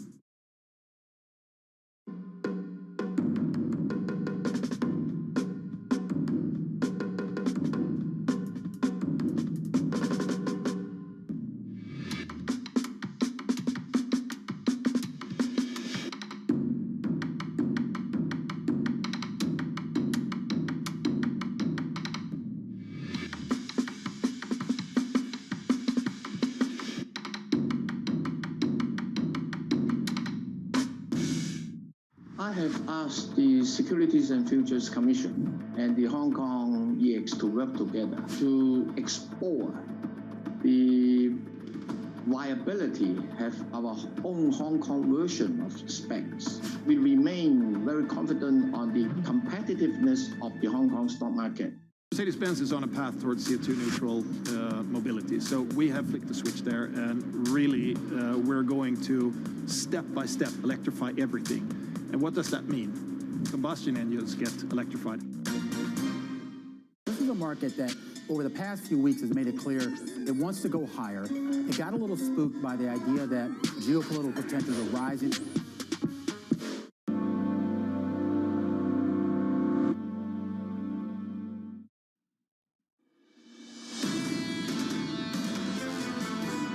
I think there's a 1/3 chance that the Fed will stay behind the curve. Inflation expectations will ratchet upwards and will become a inflationary country. A second risk is that the Fed will respond, and as has been the case in the past when the Fed has had to step in to stop an incipient inflation or incipient bubble, it will be a chaotic process with very substantial instability and possible recession. I've got to say, I like the laid-back look from the Treasury Secretary. Are you trying to do it? I'm trying to do it. I mean, for our listeners on radio, it doesn't quite work, but maybe it does. That was Larry Summers, contributor for Wall Street Week. Look out for that a little bit later. Full interview with David Weston on Wall Street Week tonight on Bloomberg TV and radio. I want to turn to the bond market quickly, if I can get you a snapshot of the price action. Just a lot of worry in this bond market. Higher yields, driven largely by real yields more recently, but inflation conversations are very much in the mix as well. 159.14. I think Lisa mentioning something really interesting too, that's important for people in fixed income and not talked enough or at all really outside of fixed income. And Lisa, that's this supplementary leverage ratio that allowed people to exempt treasuries last year at the height of the crisis, which basically allowed people to hold more treasuries, and that expires, that exemption expires at the end of this month. And when you talk about people, we're talking about the biggest dealers and their hordes of treasuries. And some estimates say that banks could sell $200 billion of treasuries or more in rapid speed based on this not getting an extension, which raises a real political risk, frankly, for markets at a time when it's hard to know what the appetite is to maintain easy policies for banks. So let's have that conversation right now with a real policy analyst down in Washington, Ed Mills of Raymond James. Ed, great to catch up with you, sir. That regulatory exemption expires on March 31st. Do you think it does expire? I think you have to prepare for it to expire, and I think what Powell is thinking about is he might have to make a decision whether or not he wants a second term as chairman of the Fed or extend out the SLR, because there are two folks on the Hill in particular who do not want it extended. It's the chair of the Banking Committee, and it is the chair of the House Financial Services Committee. Does the Fed want one of their first decisions of the Biden administration to be on the opposite side of the committees that regulate them, that have oversight on them, and make the confirmations? And in particular, Sherrod Brown views the SLR as one of his victories, so we can go into that, of the last 10 years of making too big to fail, maybe not go away, but less fun. Ed, one of the reasons why you're so brilliant to have on today is that you really pair Washington, D.C. with market reaction. And there is a question of whether this seemingly arcane regulatory aspect will have a substantial effect on markets. The clients that you speak to, the Wall Street executives every day, how concerned are they about the expiration of this exemption, the idea that this could really roil treasuries and cause yields to go substantially higher, regardless of any fundamental backdrop? I'm getting a lot of questions about it. I think the biggest concern is a mistake, a hiccup to occur in the bond market. I think most are trying to kind of see the forest from the trees, say this might be a transitory issue. I do point to the markets taking a leg up last Friday after the Fed came out and said they look at the bond market and the trading and they're monitoring it closely, and it has been regular and orderly. And that what the market participants I talk to most care about is not whether or not a bank is going to have to raise some capital or force sell some treasuries. They want to ensure that the kind of larger bond market is functioning properly. I think it's notable. You guys this week highlighted Nellie Liang's appointment as Undersecretary at the Treasury Department, one of the things she is already working on behind the scenes is how the bond market works. Should we move to central clearing of treasuries? Are there too much kind of importance of some of these dealers in the primary dealers in the market? And does a regulatory change has the systemic risk that is driving some of the market sentiment right now? Ed, there's a larger point here, which is we focus so much on the Democratic control of Washington being positive in terms of infrastructure spending potentially in terms of the $1.9 trillion stimulus just passed. But what about tighter regulatory control over Washington? What about higher taxes? How much is that starting to dominate conversations on the Hill? I would say it is starting to creep into the conversation, but in no way has the market priced it in. Earlier this week, we did a survey of clients. We do a monthly macro call, hundreds of clients on that, and only 20% said they felt as if the market is pricing in higher taxes next year. And so we are kind of still, I think, pricing in kind of an unbelievable amount of fiscal stimulus coming out of this $1.9 trillion package. And most of my conversations is about don't focus on the $1,400 check, which has gotten all the press attention. Focus on the $14,000 the average family of four is going to get in federal support this year because of the passage of this bill. It's a fiscal experiment we've never done before. So we first have to digest that before we talk about the theoreticals, which are very kind of important, but they're still theoretical at the end of this year. Ed, walk us through the implications of that amount of money being offered to families. What are the implications? And you're right, a lot of people have just focused on the checks. Why should they be focused elsewhere? So I think that the big change, or the biggest change, is the sheer size of the stimulus check is going to be significantly higher than it was at any other point. It happens at a point of optimism, so kind of that will be spent more this time than previous rounds. And then secondly, when we look at the child tax credit, that's going to come in monthly payments starting in July. So a family of four is going to get $500 or $600 a month deposited into their checking account for every month for the rest of the year starting in July. That's going to specifically target the bottom end of the K. And so those who have the most need for additional support are going to get that.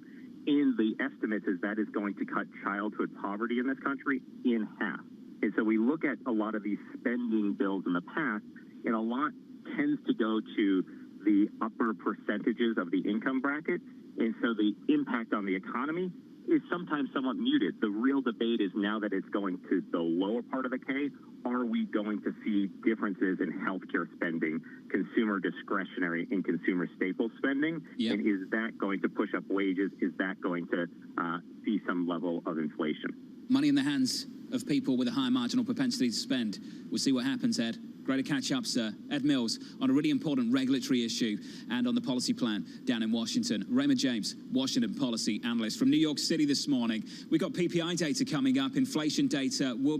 This is what it looks like. Yields higher, stocks lower. Down 1/3% on the S&P. On NASDAQ 100 futures off by 179 and down by 1.37%. And there's the move in tens. Off the highs of the session, just north of 161-ish. Your 10-year right now, a 158.79 and up 5 basis points. Heard on Bloomberg Radio, seen on Bloomberg TV. The data in America up next. This is Bloomberg Surveillance.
just COVID, but it's COVID related, but it's also stress related to job. I think COVID probably just sort of was the nail in the coffin for a lot of us.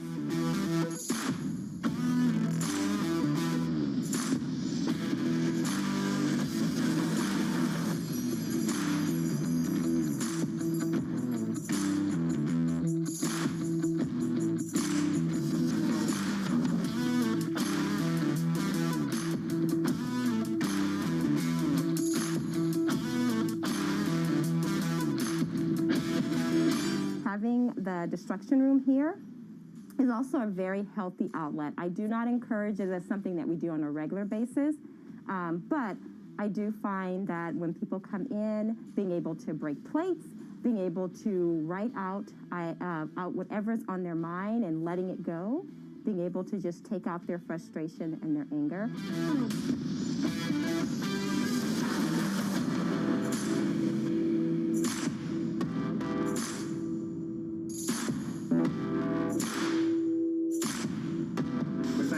Come to a place like this and be able to break some stuff and release some tension without going to jail.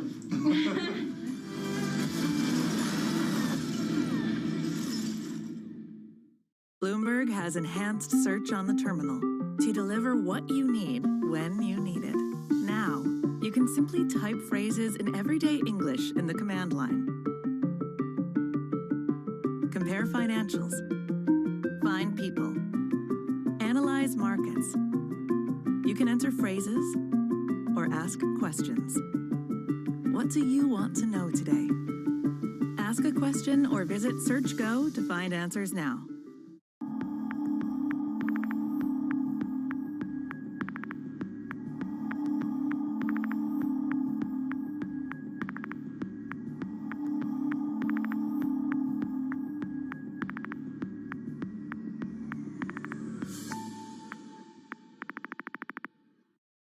I'm David Weston. Bloomberg Television is reinventing one of the most iconic brands in financial television for a new audience. Join me to see the news program for the clever investor. This is Bloomberg Wall Street Week.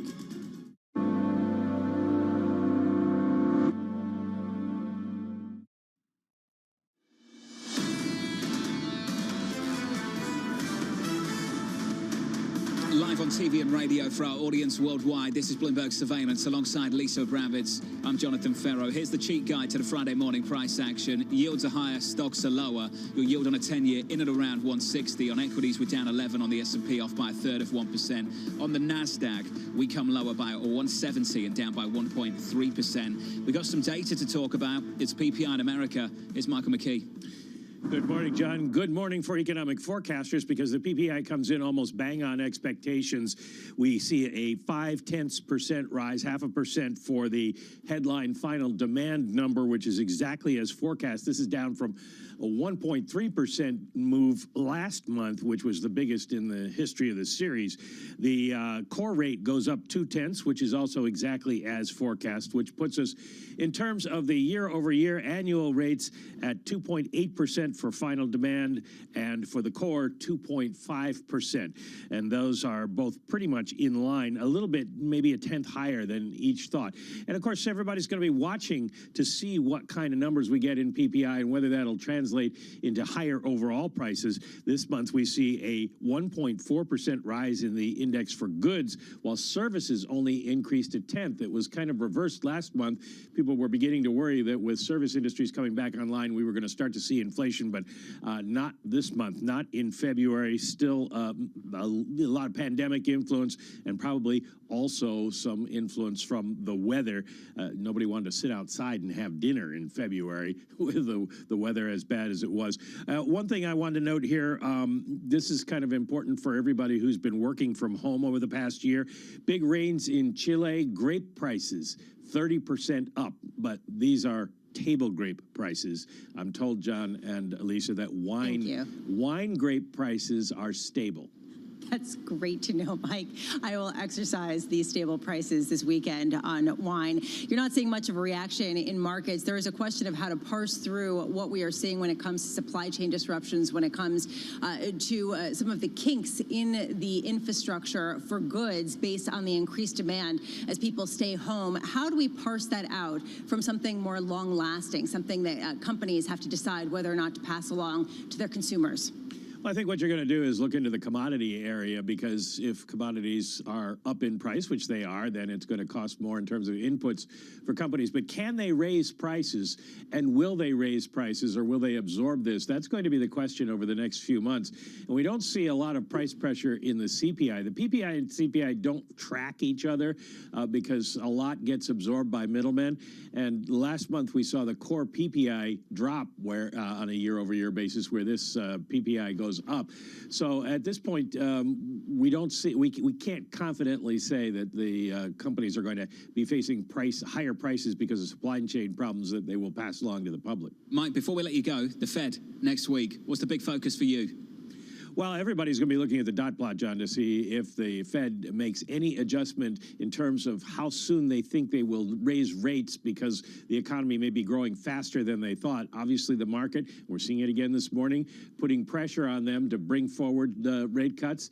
But it's probably going to be a hard sell to the Fed. They want to wait and see the data rather than just react to market fears. 158.61 right now on 10s. Mike, good to see you. Mike McKee, thank you very much. PPI in line.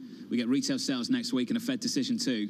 Let's bring in an important guest. Dana Peterson joins us now from the Conference Board, chief economist over there. Dana, I'm looking at your forecast for GDP growth this year, 5.5%. It's consensus, but it feels conservative given what I've heard over the last week or so.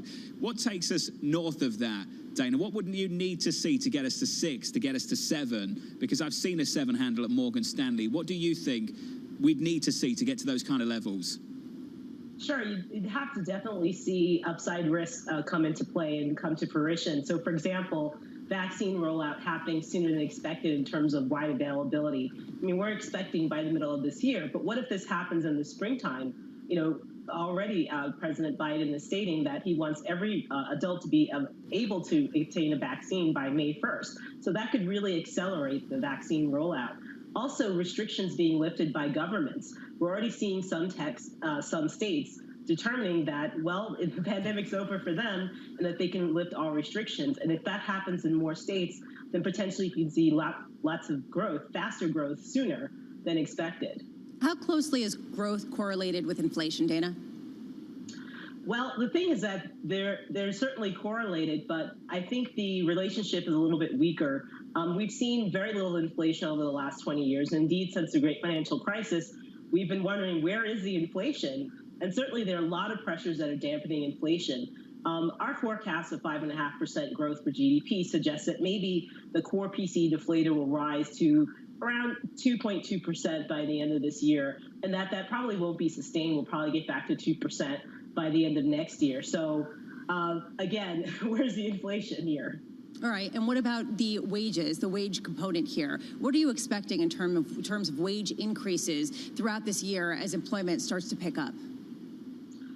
Sure. Well, I mean, we're already seeing some wage increases. Some of the larger companies had great years, had a great year last year, certainly as consumers purchase goods, and they're passing on those great profits in the form of wages to their employees. So we're seeing that happen. We're also seeing some states raise minimum wages. In terms of growth, certainly, if more people are being hired, and that could make sure that you don't have labor force pressures there in terms of shortages in the labor force. But certainly next year, we're thinking that maybe we're going to see those pressures return, and that could see some upside for wages, but it'll probably be quite limited in our view. Dana, forgive me, I need to break this news for a Canadian friend of ours, Luke Cower. Blowout jobs report over in Canada, 259 versus the median 75 expected. The Canadian currency a little bit stronger here. The reason I mention this, Dana, is that I'd love for you to help us anchor expectations in the months to come. And don't worry, we won't talk about Canada. We'll focus on the American economy, where you specialize. The kind of numbers you expect to experience in the months to come in the labor market, should we be preparing for 500,000, 600,000, positive 700,000, 800,000? I mean, that could happen in any month, but our expectation is that all in all, you can probably add 5.4 million payrolls jobs this year, which is quite spectacular, and we think will be good. So you could have very lumpy months where you get maybe a 200 print or something, 500 or 600. But over the average, we're still expecting that we can see some pretty decent job gains by the end of this year, and maybe the unemployment rate fall closer to 4%, maybe 4.2%. Dana, one of the difficult parts of Wall Street's strategy recently has been the policy unknowns, the concern about whether we're going to get an infrastructure bill, whether we were going to get the $1.9 trillion stimulus. How are you gaming out a follow-on infrastructure, some other initiative in your growth outlooks? Well, that certainly is an upside risk. If you have an infrastructure bill, how big is it? How long does it take to roll out? Usually it takes, the first year you don't really see much because you're still in the planning stages. And so it takes a couple of years for it to impact the economy. So it's not really something that, let's say it was passed tomorrow, that you would see a big influence on growth this year or even next year, but potentially 3 to 10 years out. So we certainly include that as an upside risk to the U.S. economy. Do you think that people are overestimating the $1.9 trillion stimulus and the effect that it will have based on the fact that the money will be dribbled out into the economy slowly? Well, I think you have to look at the contents of the bill. Certainly, when you look at the checks, many of those checks are going to be going towards people who have a high propensity to consume. And so they're going to spend that money quickly, and probably most of it. But there are also other elements, including the PPP. There's aid to state and local governments, which might take a little bit longer to roll out. So I think that there's certainly a wide band around how the bill is going to affect things over the course of the next few years. But the CBO's scoring suggests that at least $1.1 trillion of that money is going to be outlaid or spent this year. Dana, right now, the President of the United States and Vice President are meeting virtually with the leaders of India, of Australia, and Japan as well. And one of the headlines that's come from this is President Joe Biden saying the global economy will benefit from U.S. growth. Can you walk me through the degree to which that line is true? How much, to what extent, will the global economy benefit from U.S. growth? Well, just looking at the raw numbers, when we upped our forecast for the U.S. economy to 5.5%, we had to raise our global forecast. We raised it by 0.6 of a percentage point to 5%. And even still, that's probably around consensus, and certainly less than, say, maybe the OECD is projecting. No, actually, they're at like 5.1. So we're kind of in line with them. So yes, you do have these positive spillover effects through trade. Certainly, as U.S. consumers will still be buying goods. But there are some limitations, certainly as people switch over to buying in-person services, and those services are consumed domestically. But certainly, if you're just looking at raw numbers, and the U.S. is a big part, it's 1/3 of the global economy, yes, it does bump up the global growth rate. Dana, always good to catch up and good to see you. Dana Peterson there on the outlook for this economy worldwide, not just the United States, the Conference Board Chief Economist. Lisa, I have to say, I don't usually pay much attention to the OECD economic forecast, maybe in the same way that Tom does, but I have to say this week, to see an upgrade of almost 1 full percentage point off the back of a fiscal stimulus plan in America, that the fiscal effort in America lifted global forecast expectations by 1 full percentage point. Just goes to show you how big the plan is down in Washington. Well, if you look at the import gap in the United States, the fiscal deficit has increased as the U.S. imports more goods from the rest of the world. I mean, that's where the money is going, right? I mean, we're being supplied by China, we're being supplied by Taiwan, South Korea, Vietnam, and these are the things that are coming into the numbers that the U.S. is paying for with some of these stimuluses. Where are we in this cycle? There's a question to think about. We'll answer that with Savita Subramaniam of Bank of America, the U.S. Equity and Quantitative Strategy Head, a little bit later on the Open. Where are we in this cycle, and have we already seen the early cycle gains in the equity market? Do we now have to start thinking about mid-cycle? And I think that's what's important right now. This cycle is going to move really, really quickly. We're going to see a snapback in this economy. Of course, the asterisk next to every single forecast, the caveat is what happens with the virus, but so far the base case for many is a rapid recovery, and we've seen a rapid recovery in this market too. Well, the early cycle playbook in the small caps. We've surged in energy, we've surged in financials, we've rallied hard. Is it time to pivot to the next chapter of the playbook? We'll do that with Savita a little bit later this morning. Good morning to you all. Equities down 9 and off by 0.2%. We recover on the Nasdaq. Yields in and around 160. It's that dance, that interplay between bonds and stocks that dominates the session once again. For our audience worldwide this morning, good morning. This is Bloomberg Surveillance. With the First Word News, I'm Rishika Gupta. President Biden offered Americans a glimpse of hope that life would begin to return to normal this summer. In his first primetime speech since the inauguration, the president directed states to make all U.S. adults eligible for vaccinations by May the 1st. He also said his administration would beat the goal of 100 million shots in his first 100 days in office. The European Union's drugs regulator is still backing the AstraZeneca coronavirus vaccine. Denmark, Italy, and Norway joined other European countries in temporarily suspending use of some or all of their Astra shots, whilst investigations of possible blood clots are going on. The European Medicines Agency says there's no indication the Astra vaccine caused those clots. And Russia hopes to vaccinate almost 1 in 10 people on the planet this year. It's ramping up overseas output of its Sputnik vaccine, and the state-run Russian Direct Investment Fund says the biggest producers of the shot will be India, China, and South Korea. Analysts say Apple could hit a market cap of $3 trillion. Citigroup and Wedbush cite the development of the Apple car as well as high expectations for the next iPhone. To reach $3 trillion, Apple shares would have to rise almost 50% from yesterday's close. The company already has the world's highest market cap. And China has put Tencent Holdings on notice. Asia's largest conglomerate was censored by Beijing's antitrust watchdog today. The government is expanding a crackdown that began with the Jack Ma's Ant Group. Like Ant Group, Tencent probably will be required to establish a financial holding company to include its banking, insurance, and payment services. Global news 24 hours a day on air and on Bloomberg Quick Take, powered by more than 2,700 journalists and analysts in more than 120 countries. I'm Rishika Gupta. This is Bloomberg.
Access the financial world on demand.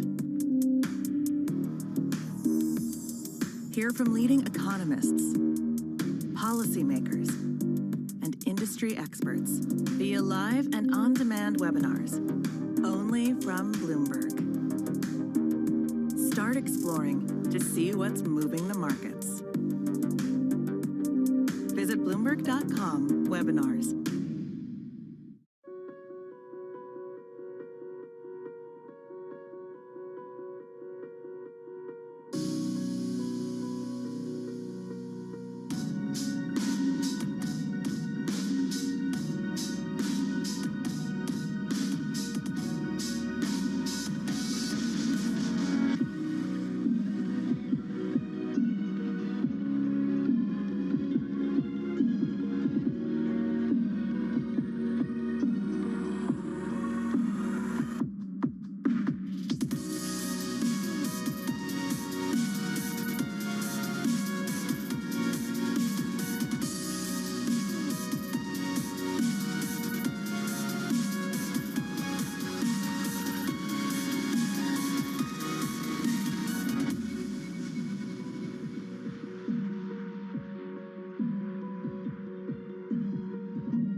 Trading revenues coming in better than expected. Everything cash, $1.4 trillion of cash. One of the most notable aspects of this report that was stellar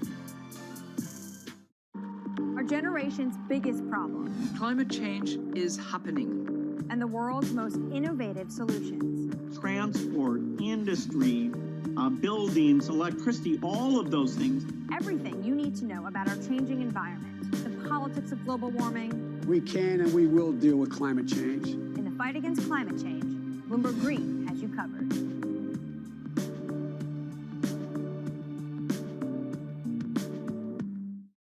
Their CPG history, their experience, and really how we might be able to combine together to really create this fantastic public company. And so we kind of got into the SPAC thing a little bit before it became such a hot method of going public.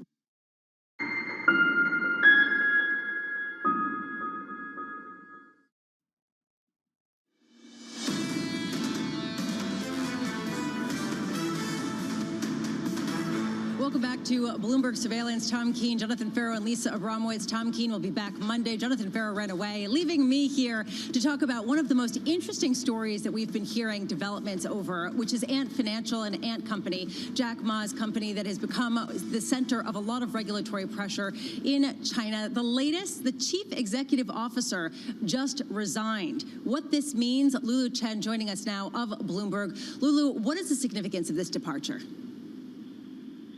Well, it deals another blow to the fintech giant that's been embroiled by regulatory crackdown.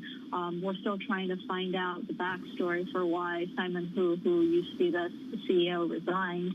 But the most obvious explanation is that he was tasked to take the company to go public. And now with all this uncertainty surrounding the IPO timeline of the company, it seems that the value or the amount of work that Simon can continue to do at the company is very limited. Can you talk about the politics a little bit, Lulu, behind the scenes? The idea here of Ant having a huge source of information about the population of China and the Chinese government getting concerned about their power. What is sort of the dominant narrative that will be driving this forward? I do think that right now a key element of contention is the data that all these tech companies hold. And like you said, having data over a billion people via its Alipay app is a source of concern for the government, not only because it has so much knowledge about what's happening to the country and its people, but also the fact that tech companies are expanding into so many areas that can have systemic risks for the company.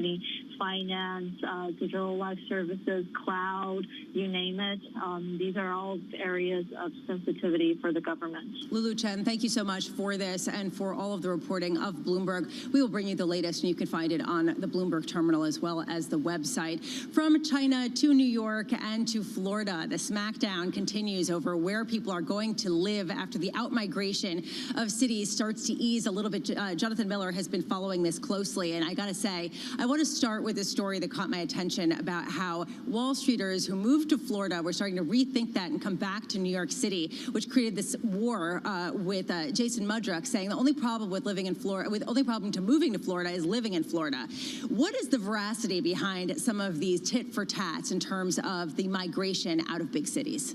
Well, I think because what you're seeing now is the narrative has been extremely one-sided. It's as if in a couple months there'll be 5 or 6 people left on Wall Street and everybody will be in Florida. It's really a little bit less than that. I think the way to think of this is Florida has seen a tremendous amount of inbound, but not just from New York, but from other areas due to the low cost or the low tax status, especially as you skew to the wealthy. We have seen a lot of that, but many of these scenarios are people buying second homes in Florida that have large properties in the New York metro area. And it's a concept I call co-primary. In other words, they're not looking at that home in Florida as a vacation home, or they're really looking at it as a full-time type of property, hence co-primary, where they have the option of living wherever they, either place whenever they want. It's not a simplistic sort of scenario. The one thing that we are seeing in the New York metro area, on the New York side, Manhattan has been the laggard. It's been late to the party. And really in the last 3 or 4 months, we're starting to see an escalation in activity. In fact, right now, a contract, meaning purchase contracts in Manhattan, are up about 73% from this time last year, prior to the COVID lockdown. And we're also seeing rental or leasing activity for the 5th consecutive month has been at a record level, albeit at much lower rents, which is what's driving this renewed activity. That's exactly where I wanted to go, Jonathan, this idea of have we seen the bottom, or are people, are sellers capitulating to the reality of the current price of apartments? Which is it? So if you look at the rental markets with the sales market side by side, the rental market has been hit significantly harder, and sometimes that narrative sort of blends together unfairly to the purchase market. The rental market, we're looking at rents down, anywhere from 15 to 30%, depending on the market on a year-over-year basis, and that's what's triggering some renewed activity. On the purchase market, the discounting has been far less. I would say somewhere in the range, depending on the property type, 5-7%. And it looks like with the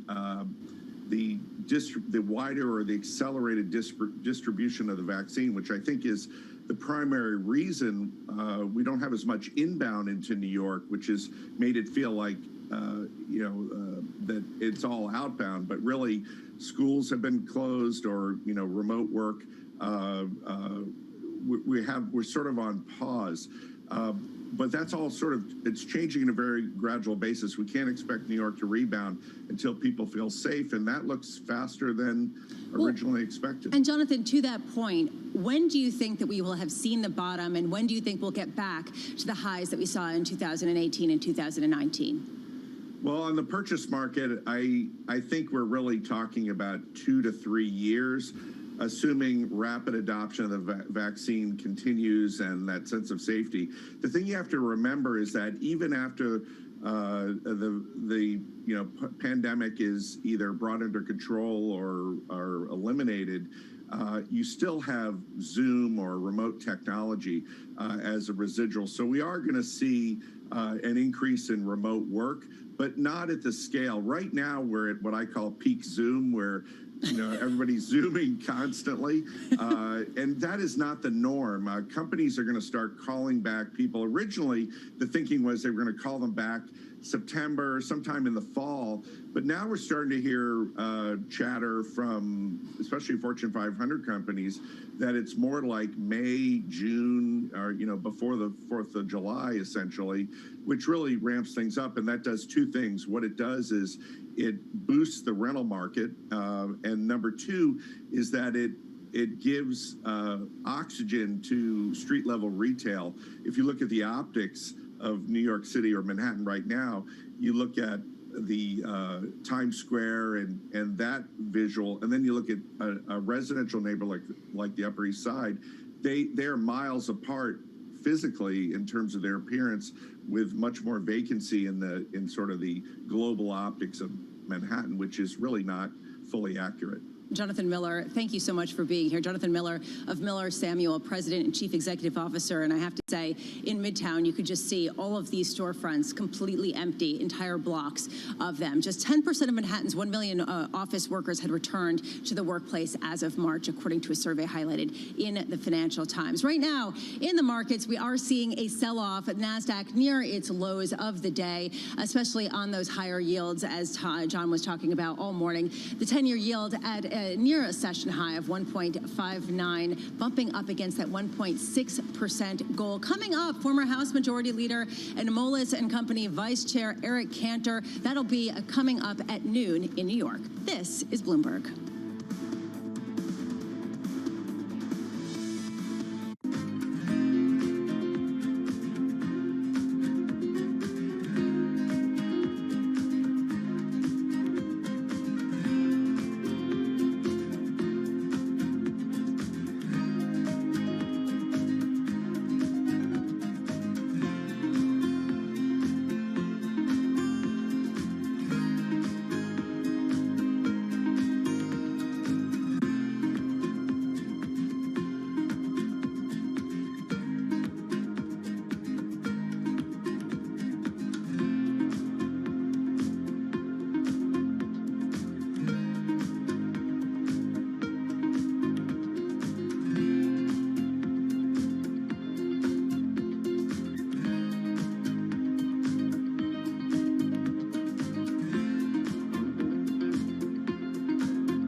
BSO Now is your online home for brand new Boston Symphony Orchestra and Boston Pops performances. Discover new releases each week that include behind-the-scenes storytelling with conductors including music director Andres Nelsons, guest composers and musicians, plus critically acclaimed archival concerts and more. Visit bso.org/now, where the music plays on. BSO season sponsored by Bank of America. Start your mornings with Bloomberg Surveillance. Tom Keene, Jonathan Farrow, and Lisa Abramowitz. Extraordinary market day. This rally just keeps on going. But there is a tipping point. The business team you love to watch. Weekday mornings on Bloomberg Television.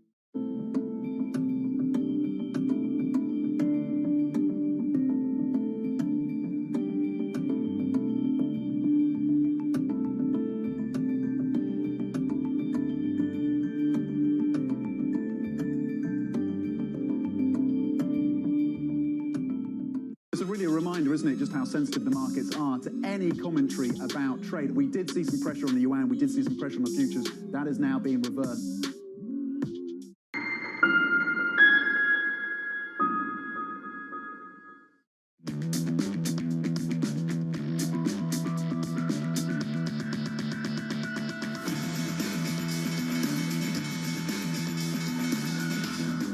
Stocks softer, yields higher. You've seen this movie before. From New York City for our audience worldwide. Good morning, good morning. The countdown to the open starts right now with 30 minutes until the opening bell. Equity futures on the S&P down by 0.4%. Let's get straight to it. We begin with the big issue. President Biden hoping for a return to normal. All adult Americans will be eligible to get a vaccine no later than May 1. That's much earlier than expected. We're going to go from 1 million shots a day that I promised in December, before I was sworn in, to beating our current pace of 2 million shots a day. We're north of 2 million right now. The president targeting the summer as long as Americans do their part. I need you to get vaccinated when it's your turn. If we do this together, by July the 4th, there's a good chance you, your families and friends will be able to get together in your backyard or in your neighborhood and have a cookout or a barbecue and celebrate Independence Day. That will make this Independence Day something truly special, where we not only mark our independence as a nation, but we begin to mark our independence from this virus. This coming as a number of states start reopening on their own schedule. Texas, Maryland, Connecticut, Wyoming, among the growing list of states already restarting their economies, removing capacity restrictions for retailers, restaurants, and other businesses as well. For more, let's turn to the Bloomberg team, Kevin Cirilli and Abigail Doolittle. Morning, Kev. Good morning. Yes, last night President Biden laying out his case for reopening over the longer term, but Republican states are saying they're already reopened. And so it comes down to where President Biden is able to move his political capital in the months ahead. He will hit the policy campaign trail, so to speak, in Pennsylvania and Georgia next week. Meanwhile, his Secretary of State will hold talks on China and Alaska. And behind the scenes, Republicans and Democrats are already jockeying on Capitol Hill with how to pay for infrastructure. So a lot of busy policy forecasts in the weeks and months ahead. Kevin, we talked about this earlier this morning. The Republican leader of the House, Kevin McCarthy, saying the following, and I'll read out the tweet, that President Biden's plan is to rely on the work that has already been done by Operation Warp Speed. That's why only 9% of his relief bill went to defeating the virus. What America needs now is to fully reopen our economy and our classrooms. Kevin, this is about owning the reopening. Is that the big effort, the big push coming from Republicans and the leadership down in D.C.?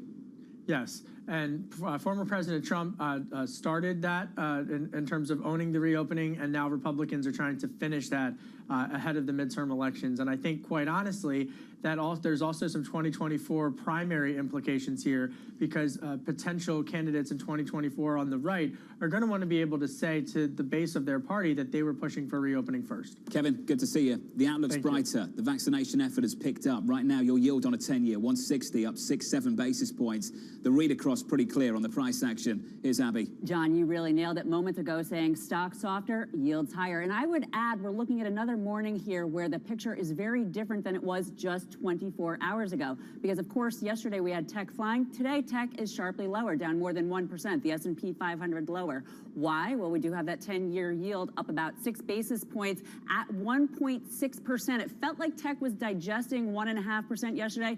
1.6% too high. Investors worried again about valuation, too far, too fast, a repricing of risk. And this is the story of the year. The 10-year yield, pretty amazing. I was just taking a look at it over the last several days, up 20 basis points. On the year, John, up almost 70 basis points, the most ever on a year going back to 1963. It's only March. Now, if we go into the Bloomberg terminal, here's a really interesting chart that shows that for much of the year, tech, the New York FANG index there in blue, was fine with yields going higher, that it was that healthy reflation trade. I would argue it's still healthy reflation, but at 1.3% and above, it's gotten pretty rocky for tech. So you may just have these periods of time where stocks seem to digest yields rising, and then other days, such as today, a little bit nervous. Abby, thank you. We've had 5 months now of capitulation. That capitulation started in early November with that one headline dropping across the Bloomberg terminal worldwide about vaccines and vaccine efficacy, and it picked up pretty quickly after that. You throw on top a $1.9 trillion plan, and here we are. Small caps to the races, off to the moon. What have we seen? We've seen value outperform growth, and we've seen pretty much everyone capitulate on the year ahead, capitulate to a view about a better year ahead. Are we done yet? Here's Jonathan Golub of Credit Suisse, the chief US equity strategist. John, have we seen the full capitulation yet, or do you think we still underestimate, underappreciate certain parts of the recovery still to come, at least in your mind? Yeah, John, you're 100% right. We have not even begun the process of reopening. I mean, you're talking about people celebrating come the 4th of July, and while a lot of Americans have gotten vaccinated, there's more to go there. We just had the $900 billion hit, and now we have 1.9 trillion coming down the pike. So the real economic acceleration is something we're going to see further out. And here's the key. The market is underestimating the power of this reopening. Well, let's talk about where and how and what part of this market. And John, I know from your research, being familiar with it over the last couple of weeks, the phrase you used is explosive earnings. Can you walk me through what you're expecting and what you see in terms of market expectations? Yeah, so, I mean, the consensus view is that you're going to actually have 22% upside in earnings. And we think that you're going to see something that will be closer to 30% year-over-year upside to earnings. The key, though, is where it's going to happen in the market. It's going to happen in value stocks.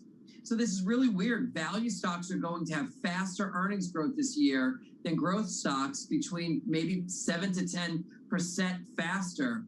And that's going to be a surprise. So you were talking all before about FANGs, the FANG stocks and big tech names. But that's not where the juice is going to be this year. It's going to be in machinery names and industrial names and mining companies and chemical companies and energy companies and banks. It's going to be in old economy stuff that we've been told not to fall in love with over the last decade. That's where the excitement is going to be over the next 6 to 9 months. And that takes us through 21, John. And I guess then we have to start thinking about 22 pretty soon. Are you thinking about that yet, or is it still too early? Because I've been reflecting on how quickly things have been moving over the last 12 months, and it just feels like we get through the early part of the cycle like that, click of the fingers. When do you start thinking about 22? Well, I mean, John, there's always risks looking out further. So the first thing is, as I see 1.9 trillion, and then there was a comment that was made in your political segment before about infrastructure builds and what we may do even after this. There's a risk that we're just going to overheat this thing. Wall Street is very concerned about inflationary risks, and the fact that the economy is going to grow so fast just sets itself up. So there's a possibility that you have a problem digesting all this growth, probably early next year, but maybe as early as the beginning, or towards the end of this year. Remember, we're also going to be looking at the potential for higher taxes.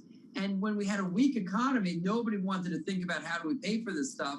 But as things get back on course, from an economic perspective, this tax discussion is going to come back into the fray. So I think that we have, 6 to 9 months of really unfettered upside, but then there will be some bumps in that road that the market's going to focus on. The key here, though, is, and this is a piece of advice I got from one of the most successful hedge fund managers, don't be too smart. don't worry about what's going to happen in a year or two from now. If the music is playing, party on, enjoy it. And if you try to discount the problems that you're going to see in 2022 or 2023, you're going to miss the upside that's being handed to you right now. And John, that piece of advice is so important, and that's why journalists would make terrible traders, because they're always poking holes in absolutely everything. There's always a reason to be short pretty much everything at any given time. John, sticking with it is hard. People find it difficult, and I think people want to be nimble. They want to anticipate the next problem. What's your advice to clients when you pitch that to them? Just stick with it, stick with it. What do they say back? Well, first of all, John, I think it's really important that we have yardsticks or signposts or things to check whether or not this is gotten, we've gotten too far. First of all, markets that have gone up a lot, that by itself is not reason to not buy them. However, if the stock market has gotten expensive, that's an issue. If you look at these cyclical sectors that I was talking about, energy, materials, financials, industrial names, they're actually very depressed in valuations because the tech names had been leading by so much, not only going into the pandemic, but even in the first 3, 4, 6 months after the pandemic hit. So this trade right now is actually very inexpensive. Second thing is the earnings. Right now, we're expecting much better earnings for value stocks and for these cyclical companies than we are for these FANG growth winners. That's not going to stay that way forever. Ultimately, you're going to have this thing reverse back. But it's okay, traders, are you ready to place a trade? I'm looking to buy euro, and the order I'm going to place 119.25. Okay, 119.25. Okay. Okay, position opened on euro at 119.25. Long position. Okay, you still have chance to enter this position because it went lower. So if you want to do it, please do it quickly. Otherwise, please just follow our trades. I'll speak to you later, guys. You see lots of red here on the screen. Apple, Microsoft, Amazon, Tesla, probably $5 trillion worth of market cap here, down as the 10-year yield is back above 1.6%, a level that tech investors seem to not like. The valuation, the repricing of risk. And Jonathan there making an interesting point about the new economy and growth taking a breather here. Well, what's working on the morning? Not surprisingly, the banks. All the big banks flying higher as yields are higher. And that old economy sector right now today, not just today, John, as you know, on the year, absolutely knocking the cover off the ball. Yields helping out, that's for sure. Abby, thank you. Coming up, a familiar foe putting the pressure back on big tech ahead of the opening bell. That conversation up next with Jonathan Golub of Credit Suisse on stocks and Morgan Stanley's Michael Kushma on the bond market. That's next. This is Bloomberg.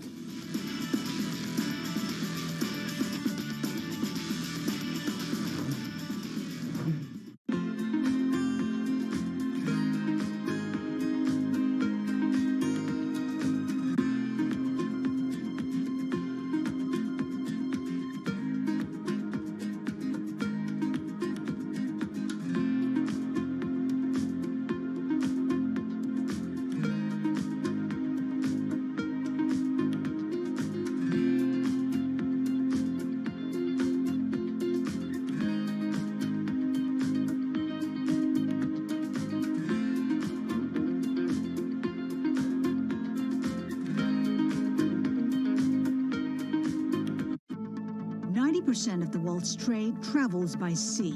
At any given time, around 5,000 ships are on the ocean carrying containers. Without them, the global economy would collapse. Many of those containers pass through here, Singapore, the world's second largest port. The industry accounts for 7% of the country's GDP.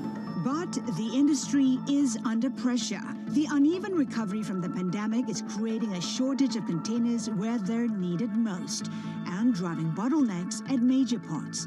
It sent freight prices soaring. Since the beginning of COVID-19, these are levels of shipments that we've never seen before. Chinese New Year marks a seasonal turn for freighters when rates are renegotiated for the next year. Companies must choose whether to swallow the financial hit or pass on the cost. It's a decision that could bring new headwinds on the global economic recovery. Every Friday with 30 minutes dedicated to fixed income, I'm Jonathan Ferro. This is Bloomberg Real Yield. Global markets never sleep, so stay connected with Francine Lacqua in London, Matt Miller in Berlin, and Kaylee Lyons in New York. Perspective on the day ahead. Bloomberg Surveillance, Early Edition. Weekday mornings on Bloomberg Television.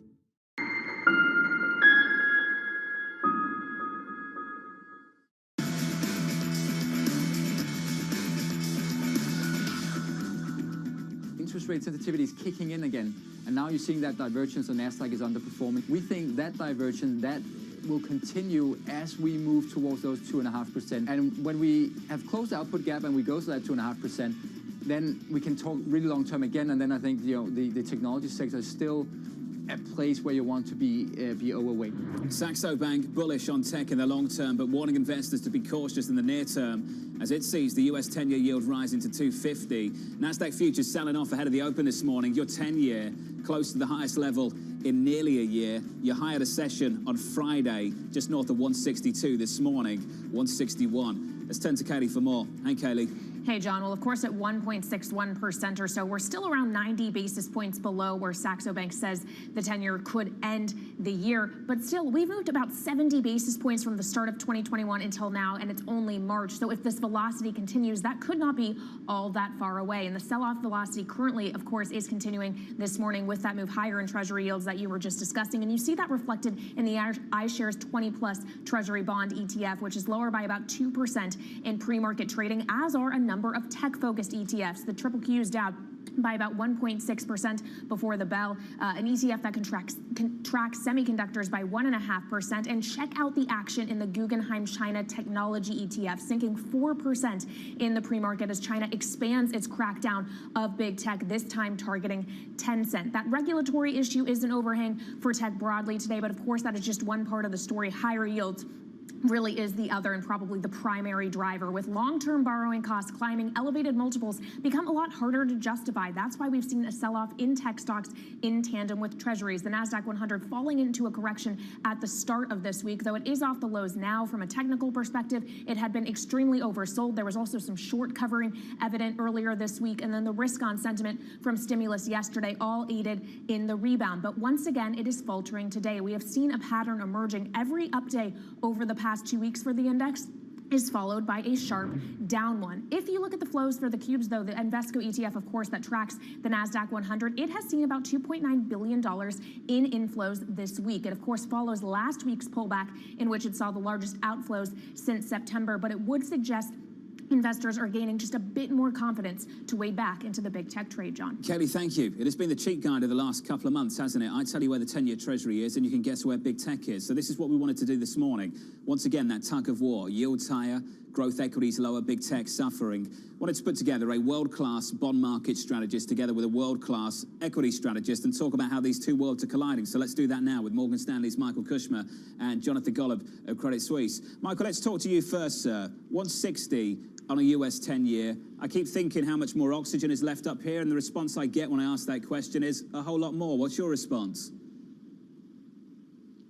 It's a very, very good question. Yields are not that much higher than they were prior to the pandemic. So if you go back to February of last year, we were hovering around the 1.5%. So everything else reflating dramatically. I just looked at convertible bonds have generated a 30% return from the end of February last year to the end of February this year. So there's been a huge reflation in equity prices. High yields done well now, but Treasury yields are still hovering around the same level. So you can easily argue Treasury yields are the things that are out of line with everything else. But on the other hand, if the Fed sticks to its plan and intends to keep rates as where they are today and not raise rates 2024, the market is already pricing in a return to a 2.5% cash rate over that time frame, given the steepness of the yield curve, which suggests that yields around these levels, if the Fed sticks to its game, it'd be difficult to get yields a whole lot higher unless there's a really sharp upward movement in inflation or the Fed changes its game plan. And this is critical for the view on growth equities. Now, John, it's been the story the last couple of months, but it hasn't always been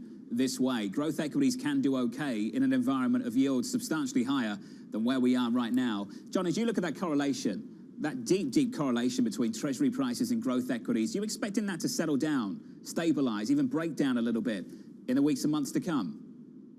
You know, Jonathan, when we've actually gone and kind of quantitatively worked through these numbers, we're finding that, as you see, the overall market is going up with interest rates, and the vast majority of sectors are as well. And so this discussion that that tech is in some way a counter asset to the direction of rates, I think is wrong. What I do think is going on here, though, is when the treasury yield is going up, it's a sign that the economic backdrop is improving. And in those environments, people want to put their money in cyclical shares in companies and industrials and banks and things like that. And where are they going to fund it? Like, so if you're a mutual fund manager and you want to increase your exposure to industrials, the thing that you're overweight is technology.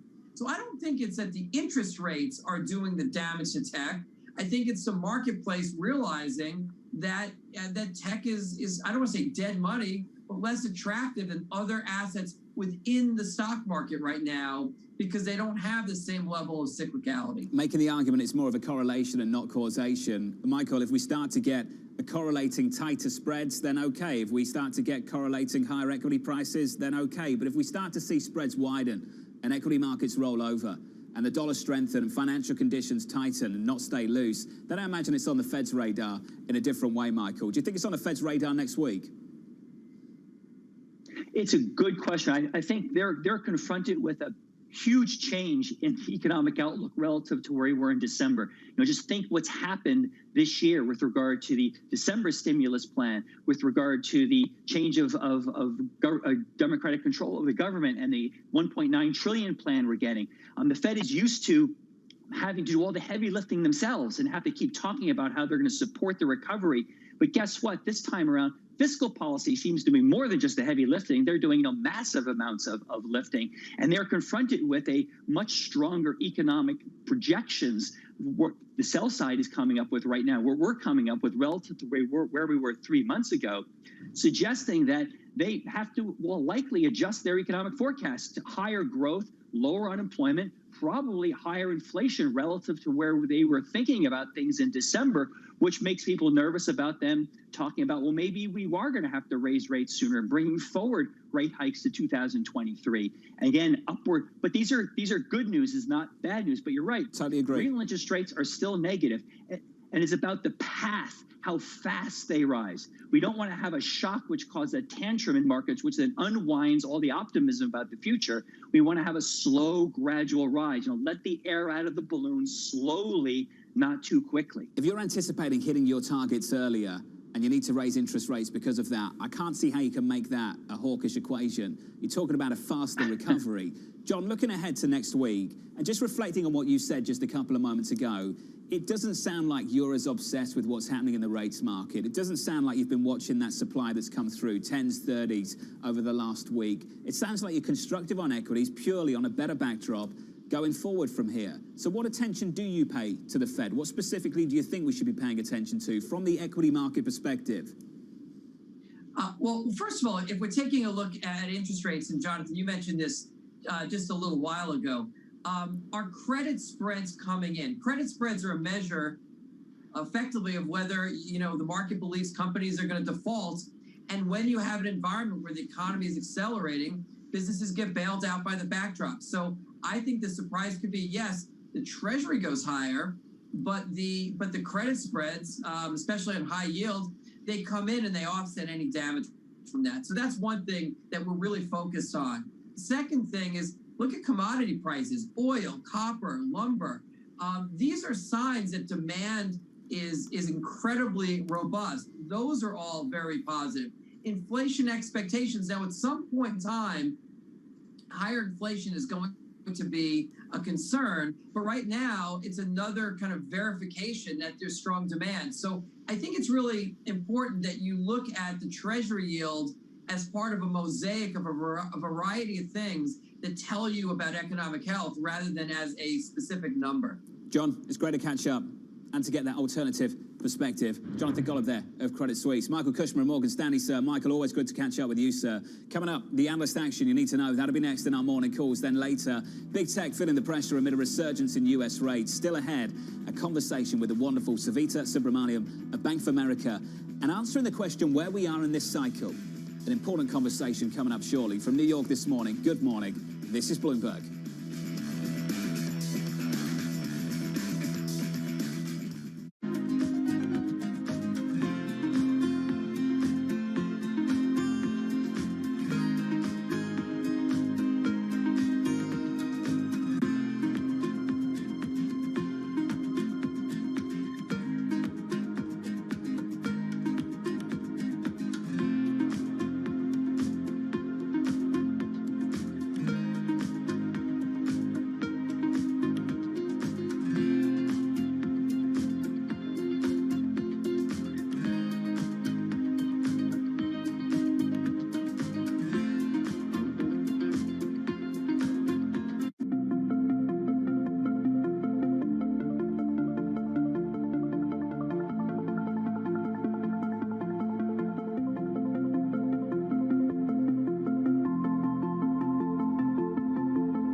Everybody says we should practice before we go to Mars, but some people say we need to practice on the moon. Well, you could practice on the moon, but you can do it at 1/10,000th the cost in the desert in Utah.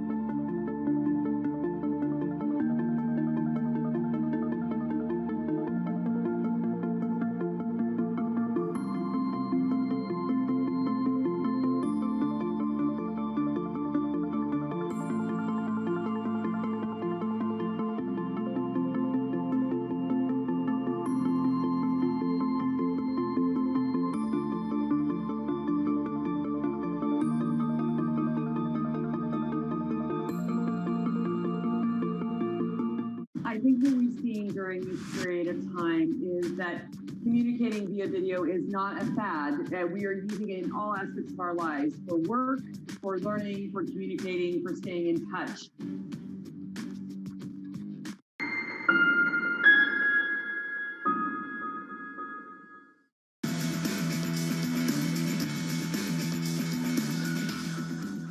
Five minutes away from the opening bell, your equity market's shaping up as follows. Equity futures down 16 and off about 0.4%. Let's get you some morning calls. A look at some of the analyst recommendations on Wall Street this morning. We begin first up with RBC Capital downgrading Lennar to sector perform ahead of next week's earnings. The analyst seeing a more balanced risk reward after rallying 20% this year. That stock is negative 1.85% in the pre-market. Your second call from Bank of America upgrading Stanley Black & Decker to neutral with a 205 price target. The analyst expecting upcoming stimulus payouts to fuel a pickup in demand. We inch a little bit higher in the pre-market by a third of 1%. And finally, Citigroup reiterating its buy rating on Apple. The analyst seeing a $3 trillion market cap amid optimism over development of an Apple car. That stock is negative 1.5%. Next up, on big tech, under pressure with concerns over rising bond yields back in play. That conversation coming up with Bank of America's Savita Subramaniam. Looking forward to that in just a couple of minutes' time. From New York City this Friday morning, good morning. Stock softer.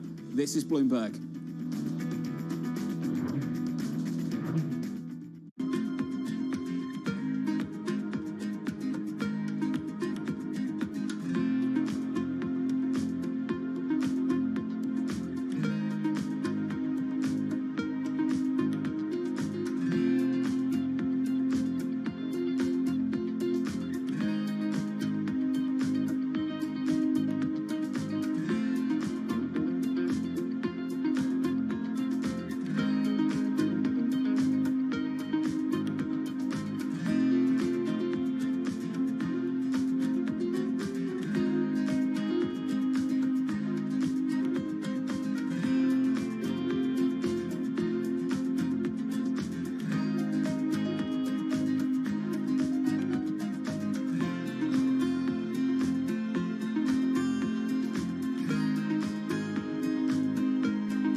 BSO Now is your online home for weekly Boston Symphony Orchestra and Boston Pops performances. See new concerts that go behind the scenes, plus acclaimed archival concerts. Visit bso.org/now, where the music plays on. BSO season sponsor, Bank of America. This is a market that, over the past few weeks, has made it clear it wants to go higher. It got a little spooked by the idea that geopolitical tensions are rising.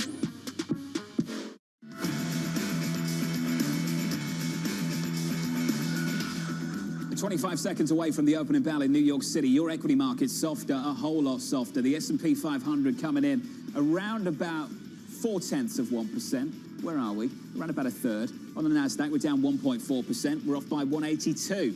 That's where the pain is. And here's the why. How many times have I done this over the last couple of weeks? Switch up the ball and get to the bond market. Yields higher. Through 160, a 161.24, 162 handle last Friday. They were the highs post-pandemic. Your yield right now up 7 basis points. In the FX market, dollar strength biting through EM, through G10, euro dollar 119.27, and down about 0.5%. And in the commodity market, we suffer there too, just a little bit. It's a mild move, $65 and about 70 cents, and down about 0.5% on the day. That's the cross-asset price action this Friday. You've seen it all before. Here's the price action at a stock level. Here's Abby.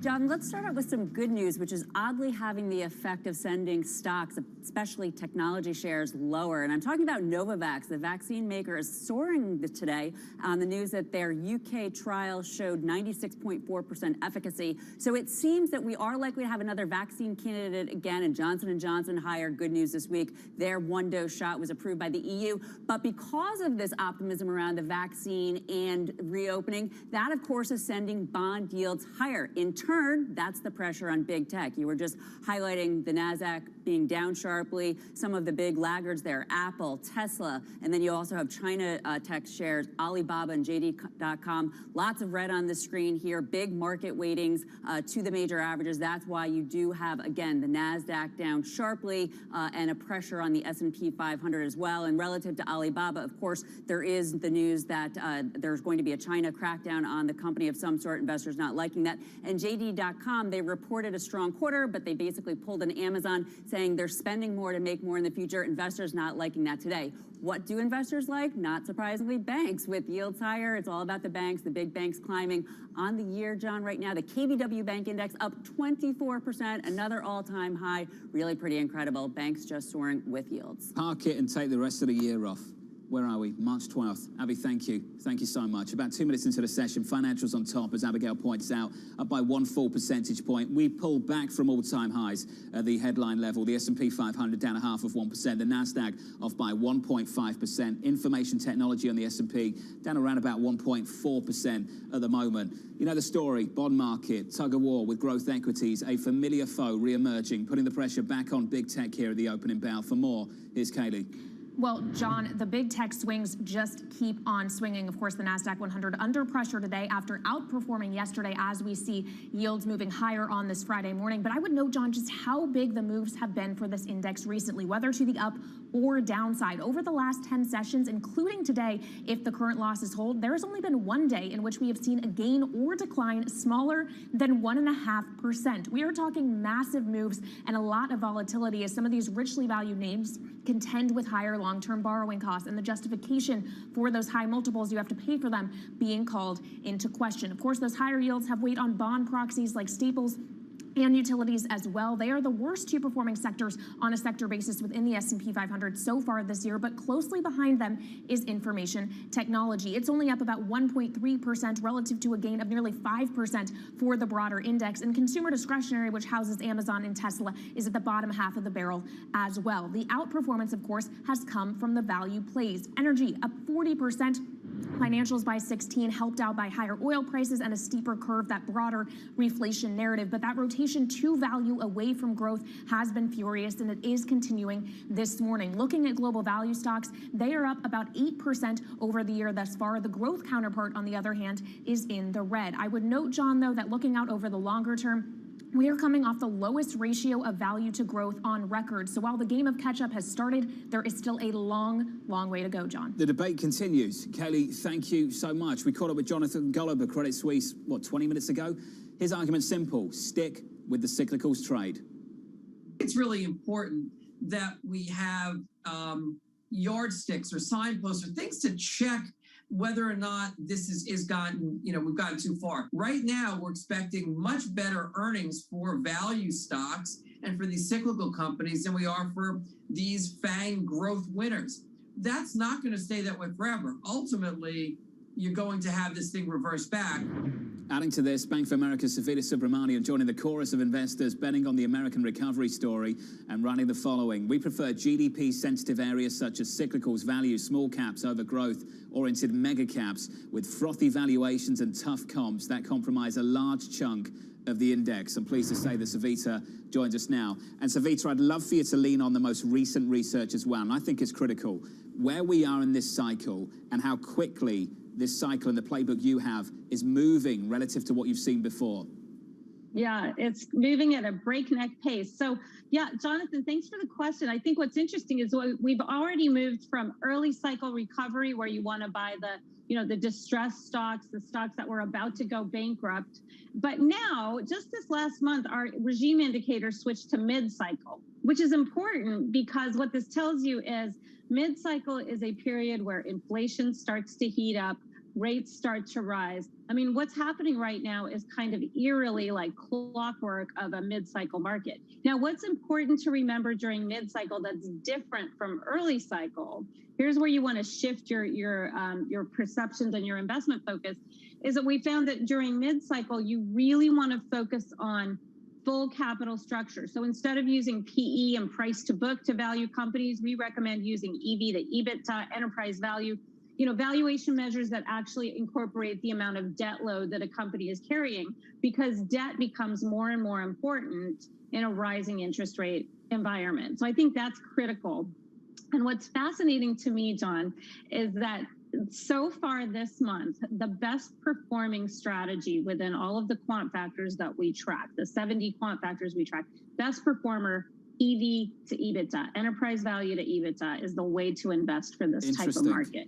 Savita, what do you say to people that turn around and say, mid-cycle, what are you talking about? We've hardly even reopened yet. We've hardly got them going. Exactly. We've been talking about a rally of a couple of months. What do you say back to them? Well, I think, it's kind of what you and I are experiencing. Everything's happening at a very fast and furious pace. Yeah. So we've seen a massive, kind of re-rating, a real surge in activity in these value stocks. Now I think it gets a little bit more complicated and you start to think about what types of value will work in a rising interest rate environment, in an environment where inflation is starting to rise. And I think that consumers